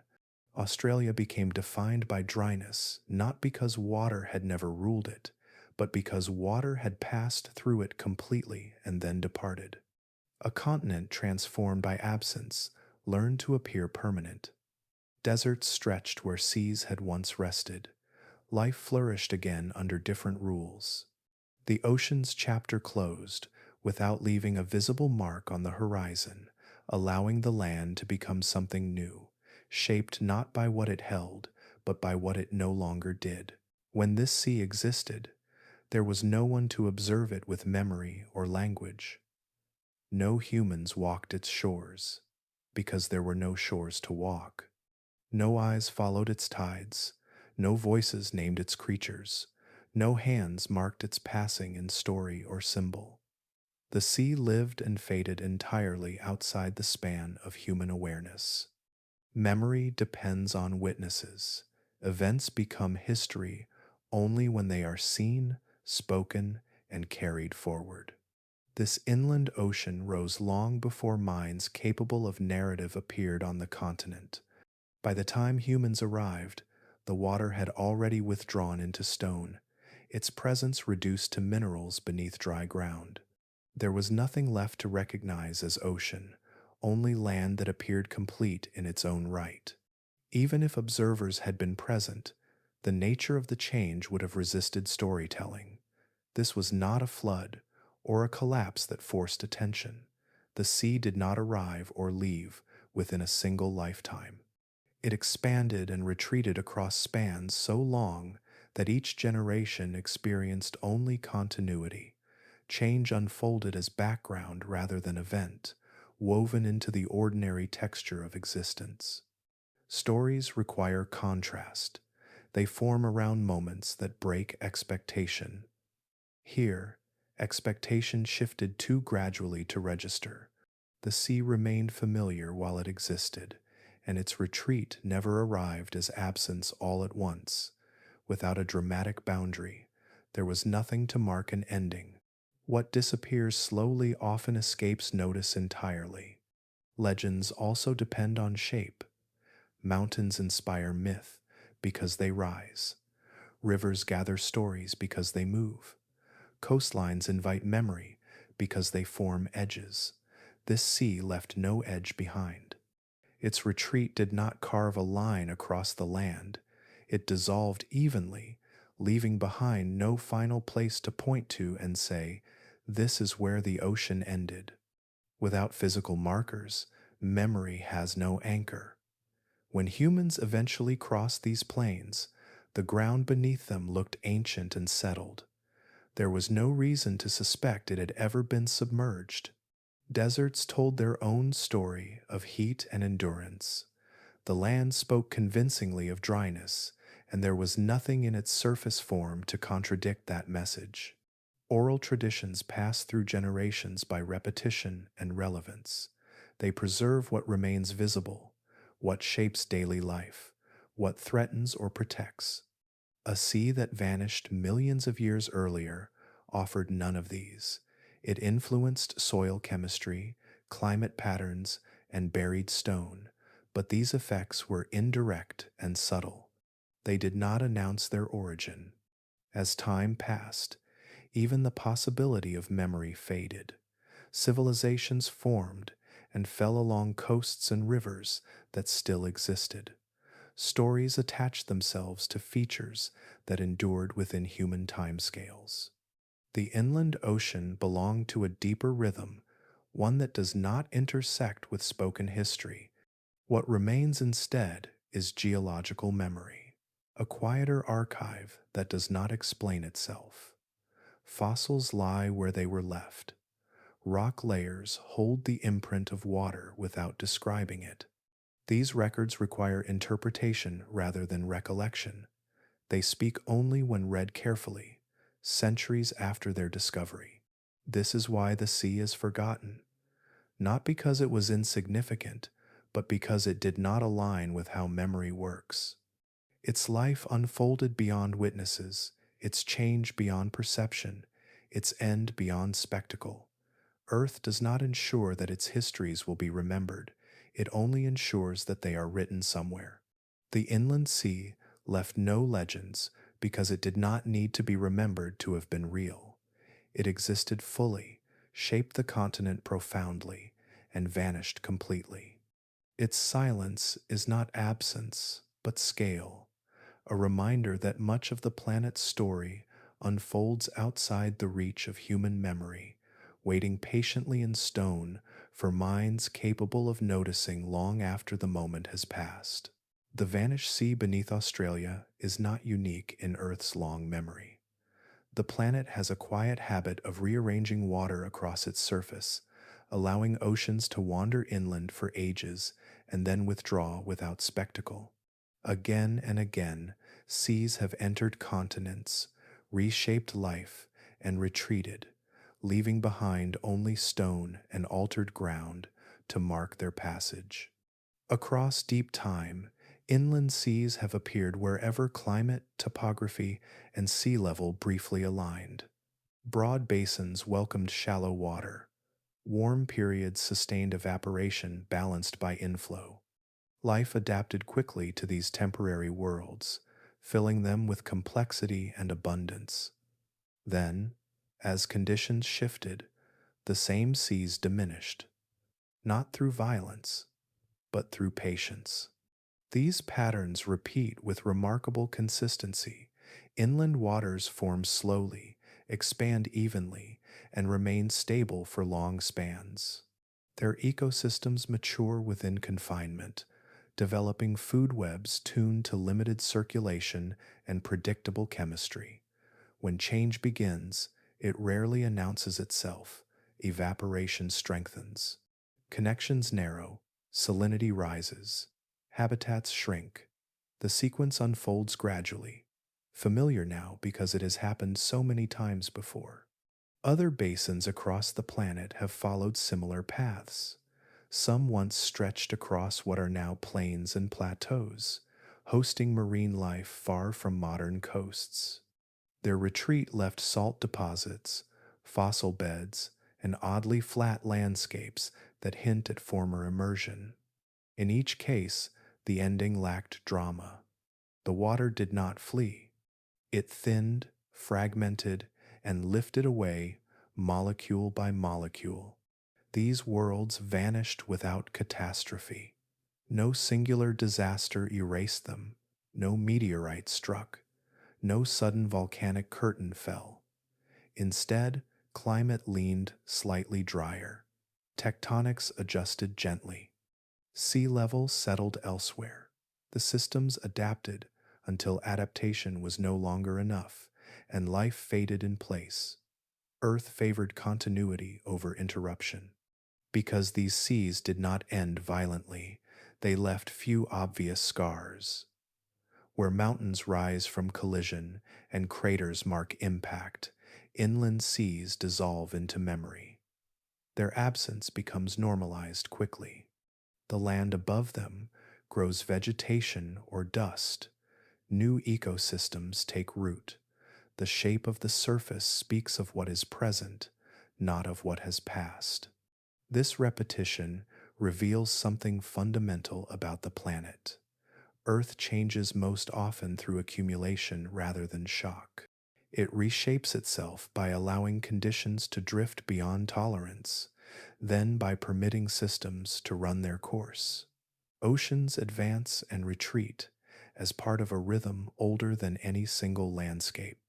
Entire biological communities rise and fall within these cycles, rarely leaving a moment that can be called an ending. The continents carry many such stories layered beneath their surfaces. Each one represents a complete world that existed fully, supported life richly, and then gave way to something else. Their disappearance does not imply failure, it reflects transition. Earth does not preserve states, it moves through them. Inland seas demonstrate how temporary even vast environments can be. They appear permanent while they exist, then vanish so thoroughly that future life walks across their floors without recognition. Their legacy survives not as warning, but as pattern. The sea that once covered Australia belongs to this lineage. It was neither exception nor anomaly. It followed a familiar script written across deep time, one in which worlds form, endure, and fade quietly. Earth has done this before, many times, creating entire histories that conclude without catastrophe, leaving behind landscapes that feel timeless, even though they rest upon the remains of oceans that once filled them completely. Calm systems invite trust. When environments change slowly and reward consistency, life settles into patterns that feel reliable. Energy flows predictably. Seasons arrive on time. Resources remain where they have always been. Over long spans, this steadiness allows complexity to deepen and specialization to flourish. The system appears strong because it lasts, and its longevity becomes part of its identity. Stability begins to feel like protection rather than circumstance. Yet stability often narrows options. In calm systems, success favors refinement over flexibility. Traits that work well are repeated and reinforced, while alternatives fade. Diversity remains, but it is shaped toward efficiency within known limits. Life becomes exquisitely tuned to present conditions, investing less in the ability to respond to unfamiliar ones. The environment feels generous, and preparation for departure seems unnecessary. Slow change exploits this confidence. When conditions drift gradually, they do not trigger emergency responses. There is no shock to overcome, no sudden signal to abandon established ways. Instead, thresholds are crossed quietly. What once lay well within tolerance edges closer to constraint. Adaptation continues, but it happens locally and incrementally, bound by the same assumptions that once ensured success. Disaster often leaves survivors because it breaks patterns abruptly. Fire clears space, floods redistribute nutrients, sudden loss creates room for renewal and favors those prepared to move quickly. Calm systems deny this release. They allow pressure to accumulate without interruption, tightening the range of viable responses. Life remains committed to a shrinking set of conditions because nothing forces it to reconsider until reconsideration becomes impossible. In such environments, slowness becomes a trap. The gradual pace of change keeps life engaged in maintenance rather than transformation. Each generation adjusts slightly, believing it has adapted enough. There is no moment when retreat seems urgent. Movement feels unnecessary until movement is no longer feasible. By the time limits are obvious, pathways have already narrowed or closed. This is why calm systems can be more fragile than volatile ones. Their strength depends on continuity, and continuity discourages redundancy. When balance finally shifts beyond tolerance, there are few alternatives waiting in reserve. Collapse does not require violence, it requires only persistence without flexibility. Deep time preserves this lesson repeatedly. Entire ecosystems have thrived for millions of years under steady conditions, only to unravel when slow trends crossed invisible lines. The absence of catastrophe did not spare them. It ensured that decline remained unnoticed until recovery was no longer possible. Stability carried life forward, then held it in place. The danger lies not in calm itself, but in mistaking calm for safety. Environments that change gently invite life to commit fully, to optimize without hesitation. This commitment brings success, but it also builds dependence. When the underlying balance drifts, dependence becomes vulnerability. Earth records these stories quietly. They do not announce themselves with ash layers or craters. They are written as thinning populations, simplified webs, and eventual absence. Their endings are not marked by moments, but by processes that conclude without resistance. Hidden in deep time is a consistent message. Change does not need to be fast to be fatal. Slow transformation can be more binding than disaster because it keeps life aligned with a world that is already moving away. Calm systems do not fail loudly. They succeed until the very conditions that sustain them become the reason they cannot escape what follows. Extinction rarely arrives as a single closing act. More often, it unfolds as a long thinning, a quiet arithmetic of loss spread across generations. This sea shows that disappearance can be patient, advancing without urgency or announcement. Life diminishes while the world appears intact, and the absence that follows feels less like an ending than the conclusion of a process already well underway. Within the basin, many species did not fail suddenly. They persisted as conditions narrowed, adjusting behaviors and timing to remain functional. Each change seemed reasonable on its own. A smaller range, fewer young, longer recovery after stress. These adjustments allowed survival to continue, even as they quietly reduced the capacity to rebound. Extinction emerged not from a single blow, but from cumulative concessions that gradually erased the possibility of renewal. Dominance offered no immunity. The largest and most formidable animals thrived longest when the system favored abundance and predictability. Their size and control shaped the ecosystem for ages, reinforcing the impression that power equaled permanence. Yet dominance is an agreement with conditions, not a guarantee against their change. When the balance shifted, the very traits that once ensured success became liabilities that demanded more energy than the environment could provide. This reveals a deeper pattern. Evolution rewards fit, not strength alone. Power excels within stable parameters, but it depends on those parameters remaining consistent. When conditions drift, adaptability outweighs authority. Species that can adjust quickly, diversify resources, or move with ease often endure where dominant forms cannot. The sea demonstrates this distinction clearly, as influence faded before flexibility did. Extinction here did not discriminate by drama. It moved through the food web according to dependence. Those most tightly bound to the system's former abundance felt the loss earliest. Specialists waned before generalists. Large bodies struggled before small ones. The sequence followed need rather than notoriety, tracing vulnerability along lines invisible to casual observation. What failed was not life's will to persist, but the context that once made persistence efficient. As salinity rose and oxygen waned, survival required more effort for less return.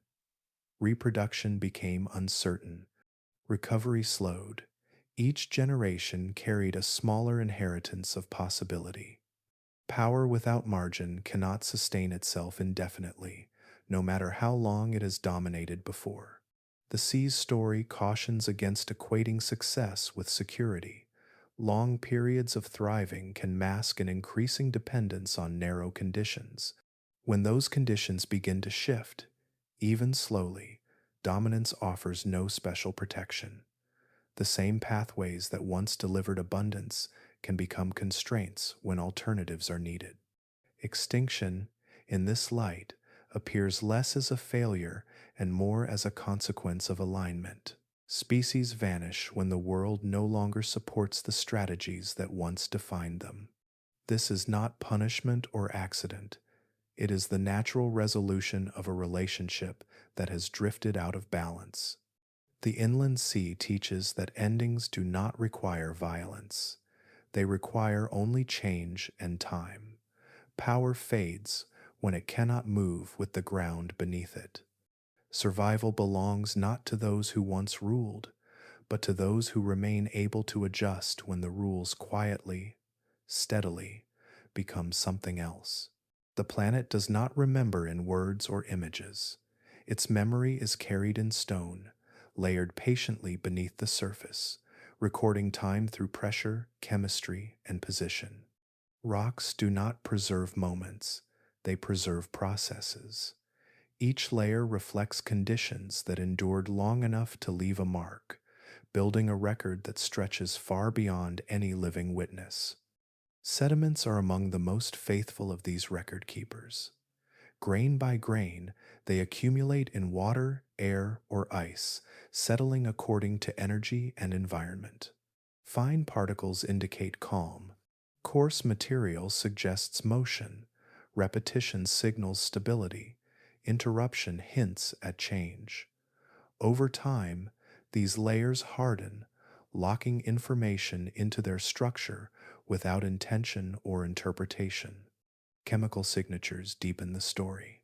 Ratios of elements reveal the presence of salt water or fresh water, warmth or cold, oxygen, abundance or scarcity. Minerals crystallize differently depending on conditions, forming patterns that can be read long after the environments that created them have vanished. These signals are subtle, but they persist with remarkable consistency, surviving burial, uplift, and erosion. Fossils add another dimension, anchoring environmental clues to living forms. Where organisms lived and died, their remains often stayed, entombed where sediment protected them from destruction. Their shapes, distribution, and abundance reveal not only who existed, but how ecosystems functioned. Together, rock and fossil form a layered narrative, written slowly and without commentary. From this record, much can be reconstructed. Scientists can trace the rise and retreat of seas, identify periods of stability and stress, and map ecosystems that no longer exist.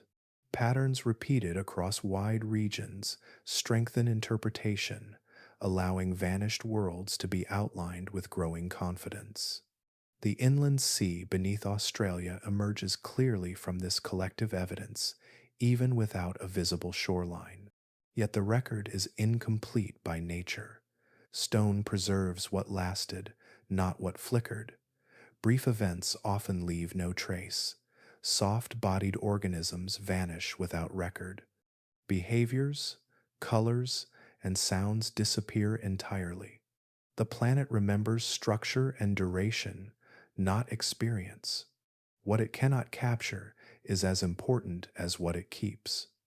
Erosion erases as much as it reveals. Entire chapters are lost where rock was never deposited or later removed. Gaps appear where time passed without preservation. Silence in the record does not always mean absence in reality. It means conditions failed to record themselves. Interpretation also carries limits. The same signal can arise from different causes. Similar sediment may form under distinct circumstances. Scientists narrow possibilities through context and comparison, but certainty is rare.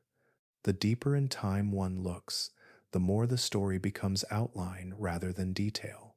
This uncertainty is not failure. It is an honest boundary. The planet offers evidence, not explanation. It allows reconstruction, not reliving. We glimpse ancient worlds through their remains, aware that much has slipped beyond recovery. What survives does so because it aligned with the slow mechanics of preservation. Reading Earth's memory requires humility.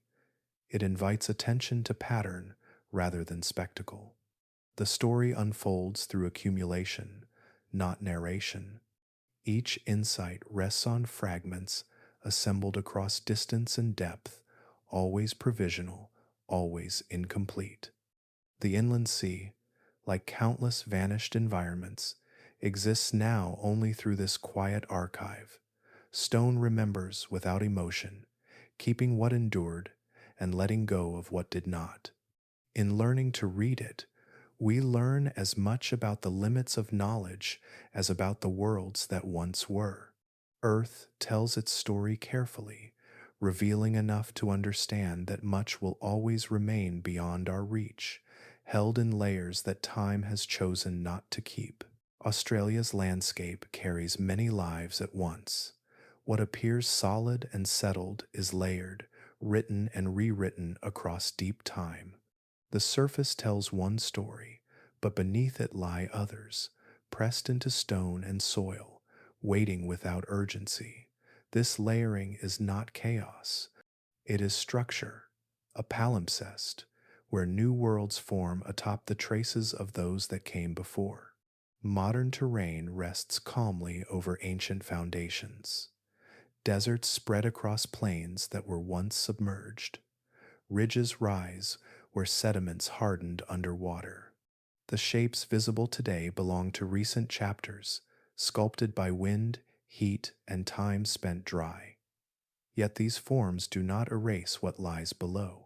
They merely cover it, preserving earlier worlds in compressed silence. Familiar places often hide unfamiliar pasts. A stretch of red earth, flat and open, may conceal the remains of marine life laid down when waves crossed that same ground. Rocks that now bake beneath the sun once accumulated grain by grain in calm, shallow water. What feels timeless is often borrowed from much older arrangements of matter. This layering shapes how the land behaves. Soil chemistry reflects marine inheritance long after water has gone. Salt trapped in stone influences vegetation. Minerals deposited under ancient seas guide erosion and fertility. The past continues to participate, even when it is no longer visible. The land is not just shaped by what happens on its surface, but by what it remembers beneath. Time smooths the edges between eras. Each new environment adapts to what it finds rather than starting clean. Rivers follow weaknesses in older rock. Mountains rise where ancient structures guide uplift. Plains form where sediments once settled evenly. The present inherits the geometry of the past, even as it reshapes it. This continuity creates the illusion of permanence. The landscape appears stable because its changes exceed human time. Mountains seem fixed, deserts feel eternal. Yet these impressions arise from scale, not stasis. What lasts long enough appears permanent, even though it remains temporary in the planet's rhythm. The inland sea vanished completely, yet its influence endures. No shoreline marks where it once stood, no basin outlines its boundaries. Still, its presence is written into the continent's fabric. The land carries that history quietly, without signposts, allowing newer ecosystems to treat the ground as if it had always been dry. Palimpsests do not erase earlier writing entirely. They soften it, blur it, fold it into later text. Australia's surface does the same. Each climate, each ecosystem, each configuration of life leaves an imprint that shapes what follows. Nothing exists alone. Every present rests on multiple pasts compressed together. This layering explains why landscapes can feel both ancient and young. The ground may be old, yet its current form is recent. The processes shaping it now operate on material forged under conditions that no longer exist. Time becomes vertical rather than linear, stacked beneath every step. Recognizing this alters how permanence is understood. Stability becomes a phase rather than a trait. What feels enduring is often simply long-lived. The inland sea seemed permanent while it existed. Its disappearance did not announce itself. Its absence now feels just as fixed. Australia's land is not a finished product. It is an ongoing manuscript, continually revised. The visible world is only the latest version, written over others that still exert influence from below. What looks settled is layered with motion, memory, and change, reminding us that even the most familiar ground carries worlds that once felt just as solid until time wrote something else on top of them. Earth's history is not fully preserved. What survives in stone represents only a fraction of what once existed, shaped by chance as much as by endurance. Countless ecosystems rose and faded without leaving a clear trace, their presence erased before it could harden into record. The planet has hosted far more worlds than it remembers. Loss often occurs without permanence. Many environments never produce the conditions required for preservation. Soft sediments dissolve. Organic matter decays. Entire communities can disappear in landscapes where erosion dominates deposition.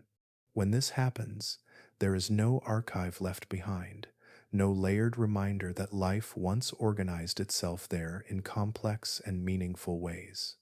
What remains tends to favor drama. Sudden extinctions leave signatures that are easier to recognize. Ash layers settle rapidly. Impacts leave scars. Abrupt chemical shifts imprint themselves sharply into rock. These events stand out, drawing attention because they interrupt the record rather than blending into it. As a result, they dominate understanding, shaping a narrative of Earth defined by catastrophe.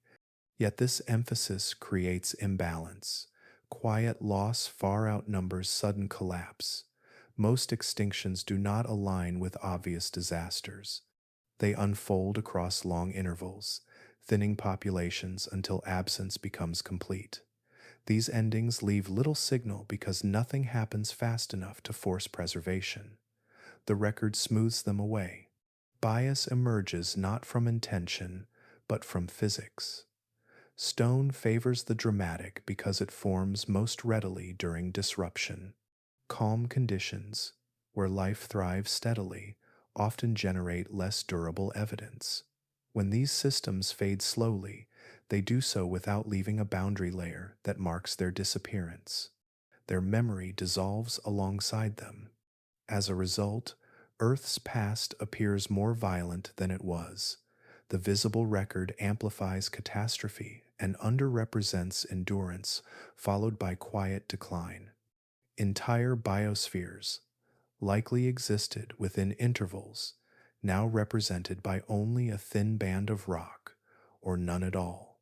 Their absence is not proof of insignificance, only of impermanence. This pattern suggests that most of Earth's history is missing, not lost through destruction, but through normal processes of change. Landscapes shift, sediments relocate. What is not buried deeply enough is eventually removed. The longer time passes, the more selective memory becomes. Inland seas, shallow wetlands, forested plains, and enclosed basins may have hosted unique ecosystems that left behind no recognizable fossils or sediments. Life in these places lived and adapted, interacted and vanished, without ever becoming part of the archive we can now read. Their stories ended without record. Understanding this reframes extinction. It becomes less about isolated events and more about a constant background process. Ecosystems appear and disappear continuously, most without acknowledgement. What survives into the present record does so because circumstance allowed it, not because it mattered more. Quiet losses dominate Earth's past. They shape evolution just as profoundly as disasters, yet remain largely invisible. Each missing chapter represents a world complete unto itself, with relationships, constraints, and histories that unfolded fully before giving way to something else. Recognizing how much has been missed does not diminish what is known, it expands perspective. The planet is not defined solely by what it remembers, but by how much it has allowed to fade. Beneath every preserved story lie many others that left no trace, reminding us that Earth's true history is larger, deeper, and quieter than the fragments that remain. The story of this vanished sea matters because it is not confined to the past. It reveals how water behaves when climate shifts gradually and geography allows spread. Sea level rise is not an abstract projection written only in models. It is a physical response that has reshaped continents before, moving water far beyond coasts and holding it there for long spans of time. Inland flooding has occurred whenever conditions aligned. Warmer climates expanded oceans, higher seas overtopped barriers. Shallow interiors accepted water easily, turning land into seabed without violence or noise. These changes unfolded over generations, not moments, allowing life and landscapes to adjust until adjustment was no longer possible. The process did not announce itself as danger while it was happening. What makes this relevant now is the pace at which perception lags behind reality. Slow change feels safe because it rarely disrupts daily experience. Shorelines retreat inches at a time. Salinity shifts quietly. Circulation patterns alter without drawing attention. Systems continue functioning even as their margins narrow. By the time thresholds become visible, much of the response has already been committed. The inland sea beneath Australia demonstrates this clearly. Water advanced because nothing prevented it, and it remained because conditions supported stability. Its eventual withdrawal followed the same pattern in reverse. No single trigger forced the change. The system simply drifted beyond balance. Life inside adapted gradually, even as those adaptations reduced long-term resilience. Earth's systems operate with momentum. They absorb change, distribute it, and delay consequences. This buffering creates the impression of control. Yet buffers do not remove limits. They postpone their arrival. When those limits are reached, responses can accelerate quickly, not because something new has happened, but because accumulated change can no longer be accommodated. This dynamic applies beyond seas. Ice sheets, currents, weather patterns, and ecosystems behave in similar ways. They respond slowly while internal thresholds are approached, then adjust decisively once crossed. The shift often feels sudden to observers because the preparation phase is easy to overlook. Calm does not indicate safety, it often indicates capacity nearing saturation. The lesson here is not alarm, but attention. Understanding how Earth has behaved before clarifies what is possible again. Inland flooding is not a myth or anomaly. It is a recurring outcome when sea level, climate, and topography align. The past shows that water does not require extremes to move inland, only persistence. Equally important is how memory forms. Civilizations arise during stable intervals and measure risk according to lived experience. Events that occur beyond those scales are discounted, even if they are fully supported by geological record. The inland sea was real, extensive, and transformative, yet invisible to history because it unfolded outside human time. This matters now because decisions are shaped by what feels unprecedented. The planet does not recognize novelty in the same way humans do. It responds according to physics and energy balance, repeating patterns that have worked before. When conditions resemble those of the past, outcomes often resemble them as well.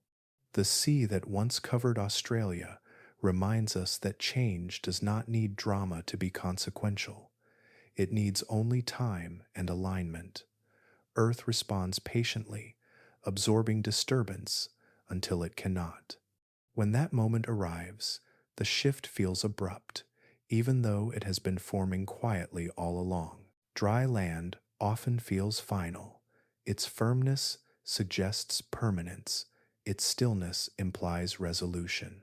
Yet much of the ground beneath our feet was once shaped by water, settled grain by grain in environments that no longer exist. Seas have come and gone across continents, leaving their floors behind as future landscapes. What feels solid is often the quiet aftermath of motion. Former seabeds transform slowly after water withdraws. Sediments laid down in calm conditions compact, harden, and fracture over time. What once drifted becomes stone. Layers that formed horizontally underwater remain stacked, even after uplift and erosion reshape their surface. The land inherits a structure designed for fluid worlds, then repurposes it for life in air. Walking across plains that were once underwater means moving across compressed histories. Fine clays recall stillness. Rippled sandstones remember currents. Limestone preserves chemistry shaped by dissolved shells. These materials do not erase their origins. They carry them forward, guiding how the land weathers, cracks, and supports life long after the sea has gone. This inheritance shapes what grows and endures. Soils born from marine sediments behave differently than those formed from volcanic ash or eroded mountains. Water retention, nutrient balance, and salinity all reflect past environments. Plants and animals respond accordingly, adapting not just to climate, but to the memory encoded beneath them. Recognizing this challenges simple ideas of what is natural. Landscapes are often treated as fixed states, as though they represent a default setting. In reality, they are phases. Dryness is not more natural than wetness, nor land more permanent than sea. Each condition occupies its moment, shaped by larger forces moving beyond immediate perception. Time reshapes meaning, as thoroughly as it reshapes terrain. A desert appears timeless only because its age exceeds memory. A seabed turned plain feels inevitable only because its transition unfolded beyond witness. What seems normal reflects exposure, not permanence. The planet does not privilege states. It moves through them. When former oceans become land, their identities shift. What was once underwater becomes ground for forests, grasslands, or dunes. New life treats this surface as origin rather than outcome. The past fades into foundation, unseen but influential. Meaning follows function, not history.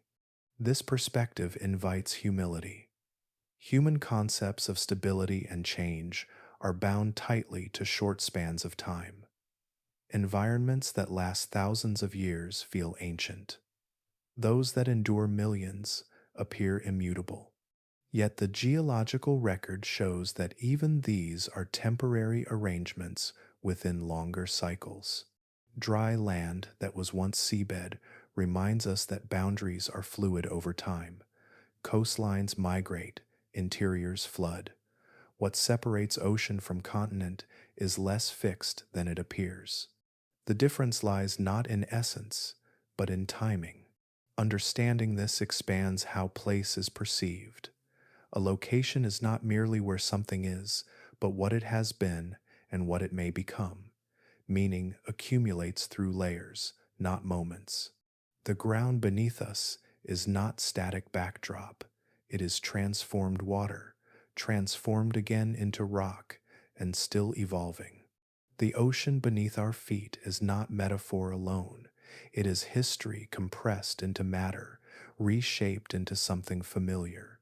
In acknowledging it, the idea of natural broadens.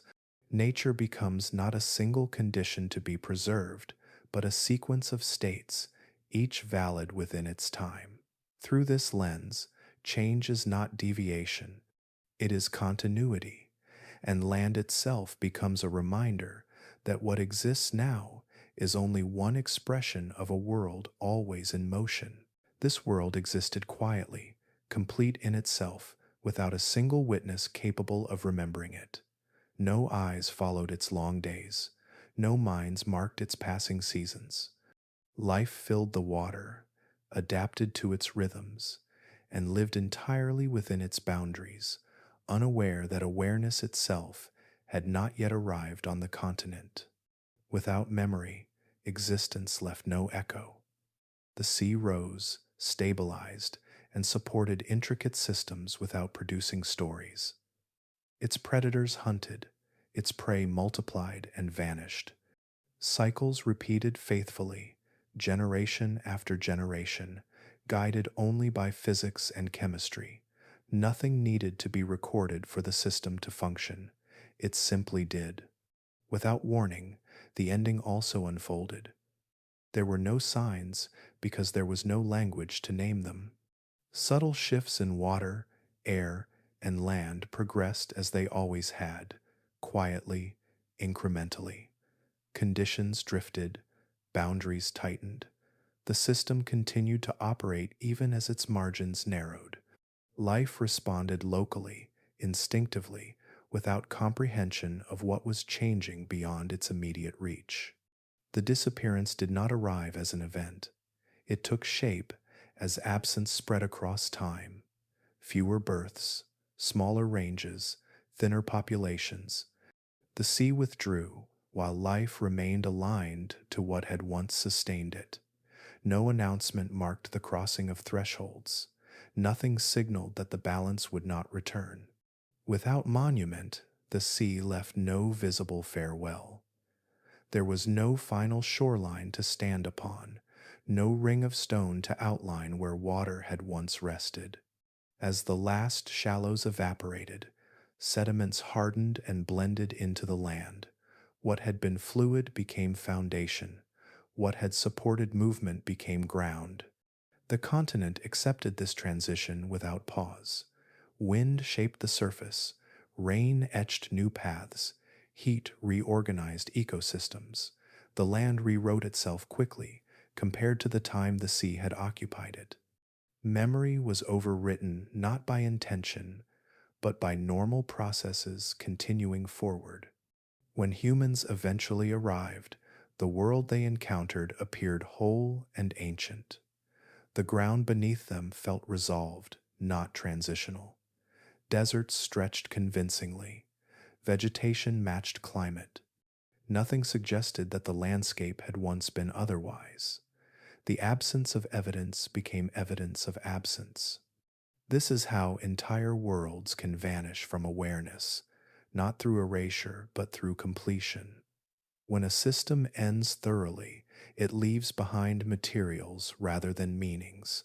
Stone replaces water, soil replaces sediment, life replaces life. Each stage treats the previous one as background, not history. The inland sea did not need to be remembered to have been real. It shaped the continent profoundly, influencing its chemistry, structure, and future ecosystems. Its effects persist long after its form has disappeared. Memory is not required for consequence. Witness is not required for significance. This world existed fully within its time, then gave way without resistance. Its silence is not mystery, it is scale. Earth routinely hosts environments that will never be recalled by name or story. They exist because conditions allow them, and they end when those conditions shift. A world without witness does not vanish into nothing. It vanishes into the next world, becoming material rather than memory. The inland sea did not leave a monument because it did not need one. Its legacy rests beneath the surface, unmarked, complete, and unconcerned with whether it was ever known at all. Earth does not announce its changes. It does not pause to mark transitions or signal when one world is giving way to another. It moves forward through accumulation, through balance slowly tipping, through conditions adjusting until a new state becomes inevitable. What feels sudden in hindsight is often the product of quiet persistence. The inland sea that once covered Australia followed this pattern completely. It arrived without ceremony, remained without drama, and departed without resistance.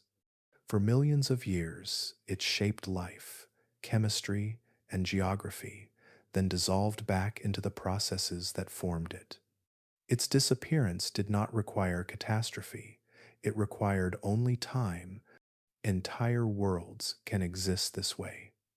They form, stabilize, and dominate their moment, supporting complex ecosystems that adapt precisely to their conditions. Within those worlds, life flourishes convincingly. Nothing feels temporary from the inside. Continuity creates confidence. Systems appear balanced because they are well tuned to the present. When those systems vanish, they do so quietly, not because they were weak, but because the forces that sustain them shift slowly enough to avoid rupture. The sea did not fail. The environment simply moved beyond the conditions that once held it in place. Life responded as long as it could, then faded into material rather than memory. This ending does not diminish what existed. The sea did not need recognition to matter. Its influence remains embedded in rock, soil, and landscape. It shaped what followed as much as what it contained. Its role in Earth's story continues even without its form.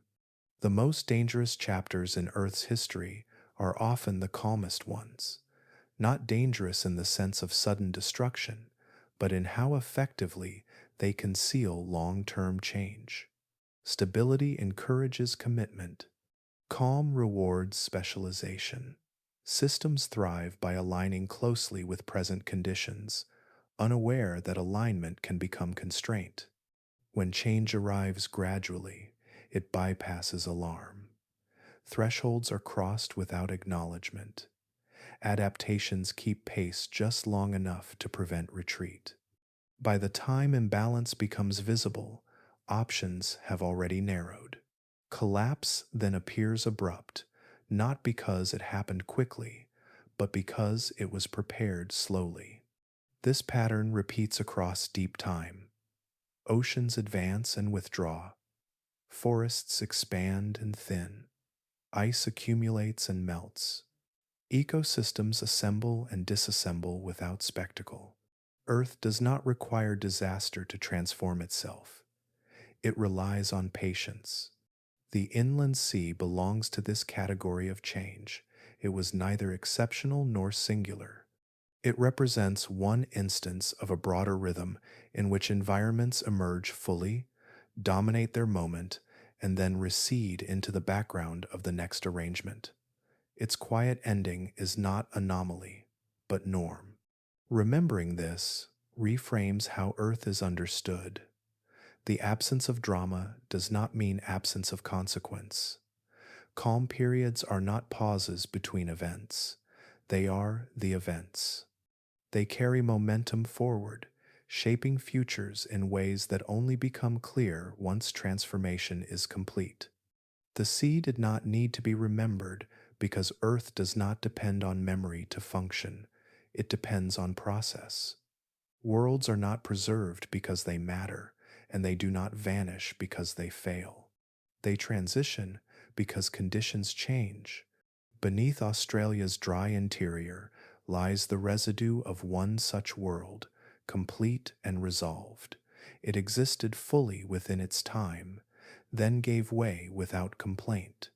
In its silence is a reminder that the planet's greatest changes often arrive softly, and that entire histories can pass without witness, leaving behind landscapes that seem permanent even though they rest upon the quiet remains of worlds that once felt just as enduring.